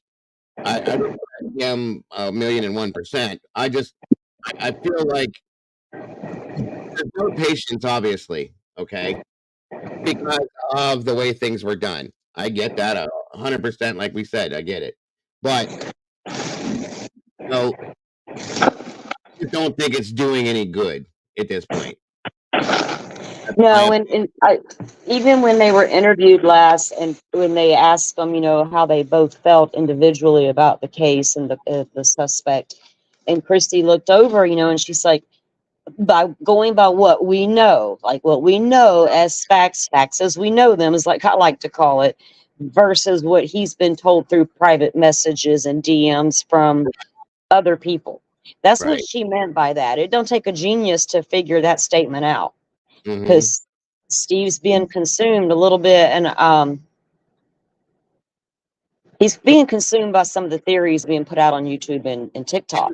Yeah, And he can't help that, right? He can't help it. He's going to be curious, and he's going to want to know. If anything that Hunter Johnson told Steve Gonzalez, it's going to be what happened right then and there on the spot when he got there that morning, what he saw, what he witnessed, what he did, and nothing more. He's got nothing else to tell him. Unless unless you're going down that conspiracy road, and I'm not doing that today. I'm just saying in general, once he got there, did what he did, saw what he saw, observed the girls, this and that, that's the stuff he told Steve. Nothing more. Nothing more, nothing less. And I would have reached out to that kid too. I did it. I know who the last kids were that were with my daughter. It was a medical episode, but I know where she was. I know who was with her. I know what was happening. I know it all. Because as a parent, you have to know. You have to. Yeah, you can't let it go. And I get that. I couldn't. Yeah. No way. So I get it. I do. I think it's caught, and it was even admitted that he said that people have given and fed them garbage and information, stuff that's not, it's wrong. And I mean, to hear that is going to taint your mind to an extent as to what true and false is, and how to go about like separating and differentiating what's real and what's not. You know what I mean? Well, and it's a sad thing because locally we do have a girl that's been missing for a little over 10 years now, and I talked to her mom, and her mom has told me, you wouldn't believe all the messages she's gotten over the years. We know where your daughter is. We know what happened to her. You know what they want? They want money. They want money to blackmail her, to tell her where her daughter is, and she knows they're bullshitting her at this point. Yeah, but it still makes you want to know, though. You know what I mean? Right. Well, it's been 10 years for her. Steve, it has barely been a year. Right. So he was an easy target, an easy mark, people to come in and say, well, I got this, I got that, I can do this, I can prove that, I can give you this, whatever. He's going to take it and see, especially if a lot of this was coming at him pre-arrest, and right after, and he's still not sure, and then Ellie quit sharing with him for various reasons or whatnot. So, I think we can read a lot into a lot of things, but I'm a little over this kind of media stuff. I don't pay attention to the mainstream media stuff. When I might watch a lot of it for a review and get like the take on the public pulse, but it doesn't affect what I think about the case. Regardless, because I'm going to go by what that PCA says. I'm going to go by what's presented in court, So. Absolutely. Oh, and the Newsweek article did come out and, try to state that there was a blood drop on the sheet from the suspect, and they've already retracted that whole article. Everything's been retracted from that guy, and that was pure garbage as far as I was concerned. I'm sorry. Yeah. So. Because we all knew it was touch DNA. We've known forever. It's been mentioned in court. It's been alluded to in the court documents. It's been talked about the PCA. And all of a sudden, this guy's got blood on the sheath. And I'm like, well, if that's true, that's huge. But it's not true. I knew that it wasn't true. But they finally, it's too little too late sometimes with some of these people. So my whole thought process is it's not just mainstream media you have to be careful with anymore. And people know that and move on. Yep. With their hatred toward them, you can hate mainstream media all you want. I could care less what you do, but I'm just saying it's not all coming from just them. No, absolutely no. And everything, one word, we know this. I've talked about verbiage through this whole case. One word can make a huge difference, folks, and it has. It has. That guy could have said blood in that article and meant DNA and put the two together because of the way he thinks things mean, and it's got everybody in an uproar over this. Oh, now there was blood, and then if people take it and run with it, and that had to be retracted because it wasn't blood, and those are the things that cause stuff like this to happen in cases like this. Yeah. Well, that's what really fuels the rumor mills and stuff. Yeah, I You agree. know, we're at a point with Idaho 4. We're going to have to strictly rely on what comes down those court documents. Yep. I mean, unless that gag order gets lifted and they're allowed to do interviews, I don't know what good that's going to do. We're not at trial. I don't see Still that. not going to get to see a lot of Right. because everybody, common sense tells you once they make the arrest, that's where the bulk of the investigation starts. Because now we have the arrest, we can get a multitude of warrants we couldn't get before. Now we're searching everything and we're building. We don't know what all they have found since the day that dude got arrested. We honestly don't. We can sit here and say, well, the PCA doesn't have a lot. Well, I'm pretty sure it won't at that point, but we don't know what it's got since then. They better hope they got more than what it says in that PCA, but we don't know that. But Right. I don't know. I just think there's so much speculation. We need to move beyond it at some point. And Yes, I can agree. I can definitely agree. That's why, like I said, I'm not doing a whole lot. That's why tomorrow we're moving on to something else again, because this is it. This is new. It came out, as I told you guys. Anytime something new drops, we're going to talk about it. Then we move on. We don't sit on it and ride. It's not worth it. It's not. So yeah, I think the biggest takeaway is for everyone just to remember, grain of salt when you take in this information. And we have, I'm all with you. Look, read it, discuss it, talk about it. Do we believe it or do we not? And then we go on to the next, because it's gonna be something else next week or in a couple of days. Yes, always is. That's why I said, excuse me, the only thing that, because I've never touched on it and it was requested, is the fraternity and all about those things and stuff like that. We'll talk about it. And then, when we're done, we're on to the next thing. Now, as you all know, Salty is very involved in this with me as well, and is helping me with all the Delphi stuff. That's why she's been working on this over the weekend. Thank you very much for that. I appreciate you, by the way. Oh, no problem. And that's where we're going tomorrow, because that's important right now too. It's outshining this in some senses. I hate to say it like that, but it really is. It really is, Dago. And if we, and especially those that are concerned with the rights of the suspect during, because you are innocent until proven guilty. But guess what? That's not happening in Delphi. No, they're doing the opposite. They sent to prison a month after the arrest. All kinds of stuff has went down and happened to him in prison. And now we're here with all these crazy, legit theories. Right. So yeah, but and we're seeing things that are actually proven in Delphi to be like, what the hell is going on here? Okay. So that's why we're looking at this. And like she just said, he was put in prison, not jail, a month after his arrest. I've never seen that happen ever anywhere else.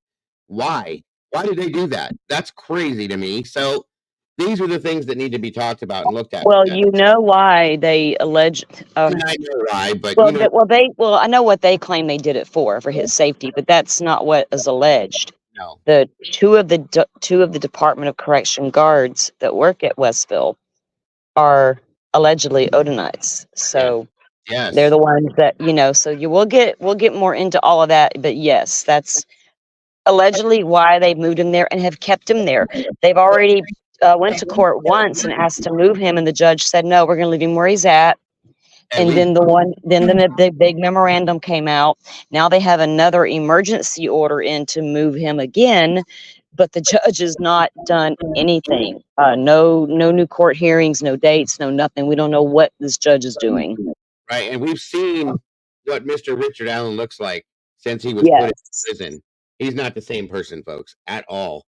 Whether he's innocent or guilty, that's inhumane, whatever's going on, whether it's by his fault or their fault, something's not right. And that's why it needs to be looked into like that. So, and they are trying to pull records from the medical infirmary there to see if they began treating him and giving him any medications at the prison, because as far as we can tell, he was not on any psychotic type medications before he was arrested. Right. So it wouldn't explain why he would suddenly need them or require them, or why he's looking lethargic when he appears in court. Right, exactly. I mean, he looks and bad. Yeah, and he made a lot of incriminating statements while he was in the prison, but the guards were filming him while talking to his attorneys. They're in trouble for that now. Yep. There's all kind of stuff, you guys, that it's just it's A mind lot. blowing. A lot to talk about, and we're going to be, like I said, tomorrow we're jumping into this. Wednesday we got to cover the fraternity sorority stuff. Thursday we're back to Delphi. Friday we do our thing, but this is where we're doing. That's why I have it all scheduled out, but because we have to look at it like that. There's so much of it, so much. I am grateful for you because I couldn't do that all by myself. Well, I've got to finish doing some documents later and get them all sent over to you in email. So, and they'll be labeled so you'll know which one's which. So, no, won't be nothing hard to find tomorrow. Absolutely. So, but I'm going to start with the affidavit for his arrest or probable cause. I'm sorry, and move into some of the other stuff. So, I'll get all that together tonight and start sending you stuff. I found a gold mine link yesterday. I was like, what did I just stumble on by accident? And it was like, oh yeah. So now I've got access to a lot more documents. Awesome. I am excited. Super excited. Thank you for that so very much. And for all of you guys that send things, I am unbelievably grateful to all of you for that as well, because it does help a lot. It's a lot to do. Research on your own while you're trying to do this and that and this and live your life and all that. I mean, it's rough, folks. A lot of you guys know that, but I'm beyond grateful for all of you. So thank you again, Salty. I appreciate it very much. So that is it for Idaho, folks, and it's a crazy scenario. It really is. And like she said, and I agree, Eddie hinted on to his side of things like that. You know, it's just everything that is given to us at this point, and it's been this way for a long time, in my opinion. Everything that's brought to us, we need to take it fully, in my opinion, as is Salty's, with a grain of salt, because we don't know what's right and what's wrong, what's real and what's not. You know what I'm saying? That's how I feel about that, and I agree with her. Are you still there, Salty? I don't think she is. I think she dropped. Yep, she dropped. Okay. Well, again, thank you, Salty. I appreciate you so very much with everything. Okay, thank you, Jesse. Jesse said that the lawyer just dropped a video about the grand jury leaks. Interesting. Very interesting. And it makes you wonder, do you believe that? Or do you not? It's just hard to say.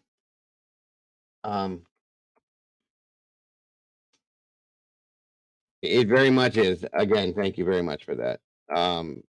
Jesse, I appreciate that. And Salty, always grateful for you. Always. Hold on here. Sorry about that.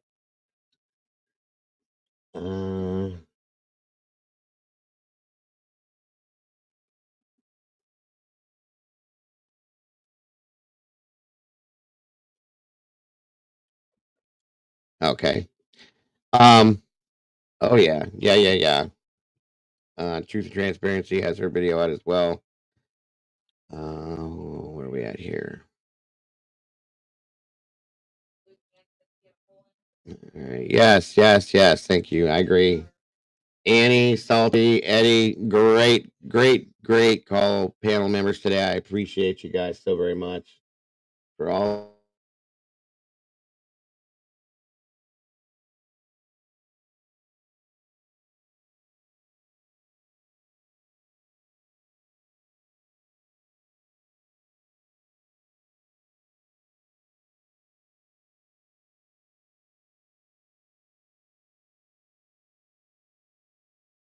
All right. Well, I was going to look at it, but I'm going to give you guys the option. I'm not going to do it. We don't have time for that, but go check it out. See what the lawyer, dropped. Let me know what you think of it. I'm going to check it out myself, as I always do. Does anybody have anything for me before I bring this down to a close? We're 3.5 hours here almost. I'm trying to bring them down, guys. You may see me tonight. We don't know. I can't tell you for sure. Cross your fingers. I might be here. We'll see. For those of you that like the night shows. Excuse me. It's been great, guys. I'm glad that we're getting back. We're getting back in the groove of things. Absolutely. And we need to. Kim Marin, it's great to see you here, my dear. And I will. I'll tell you all about it if I'm here later. But the thing, again, I appreciate you guys so very much. So very much. Like I said, we're getting back in the groove, back to our regularly scheduled programming, as I like to do. And I thank you all for the support through all of this crazy stuff we've had again.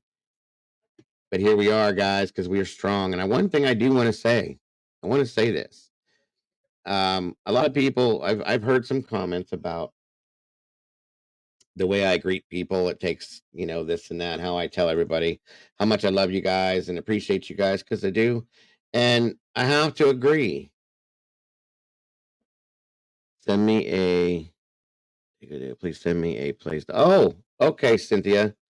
I'll tell you what, Cynthia, if you want to text me right there at that number, I will do that, my dear. I'll send it back to you. I can't believe you did that. I appreciate that. I'm sorry, Mandy. Anyway, what I was trying to say is, just like Harsh had said earlier, there's people that are out there saying that it's ridiculous that I tell people that I care about them and that I appreciate them and that I love them and all of this other stuff, but it's all true. It's all fact. And the biggest part of that whole thing is, just like Harsh says, I don't care. So for the person that thinks that or believes that, once again, and excuse me for this, folks, but go fuck yourself. Okay? I absolutely adore this community and the people in this community, and I'm always going to, and I'm going to say what I say. You don't like it, I don't give a shit. So that being said, I hope you all have a wonderful rest of your day, because you're all the beautiful people. And I've always said it, and I always will. So my apologies for my language, but it's fact, folks. It's how I feel. You guys are amazing. You always have been. You always will be. And nothing can change my mind on that. I hope you, like I said, have an amazing, amazing rest of your day. A good probability that I will see you tonight. I'm hoping I can. Until then, you guys have the very best day you possibly can. And don't forget, folks, to love yourselves, to love each other. Don't change a thing about you, because you are the beautiful people. And I'll see you all on the other side. Bye-bye now.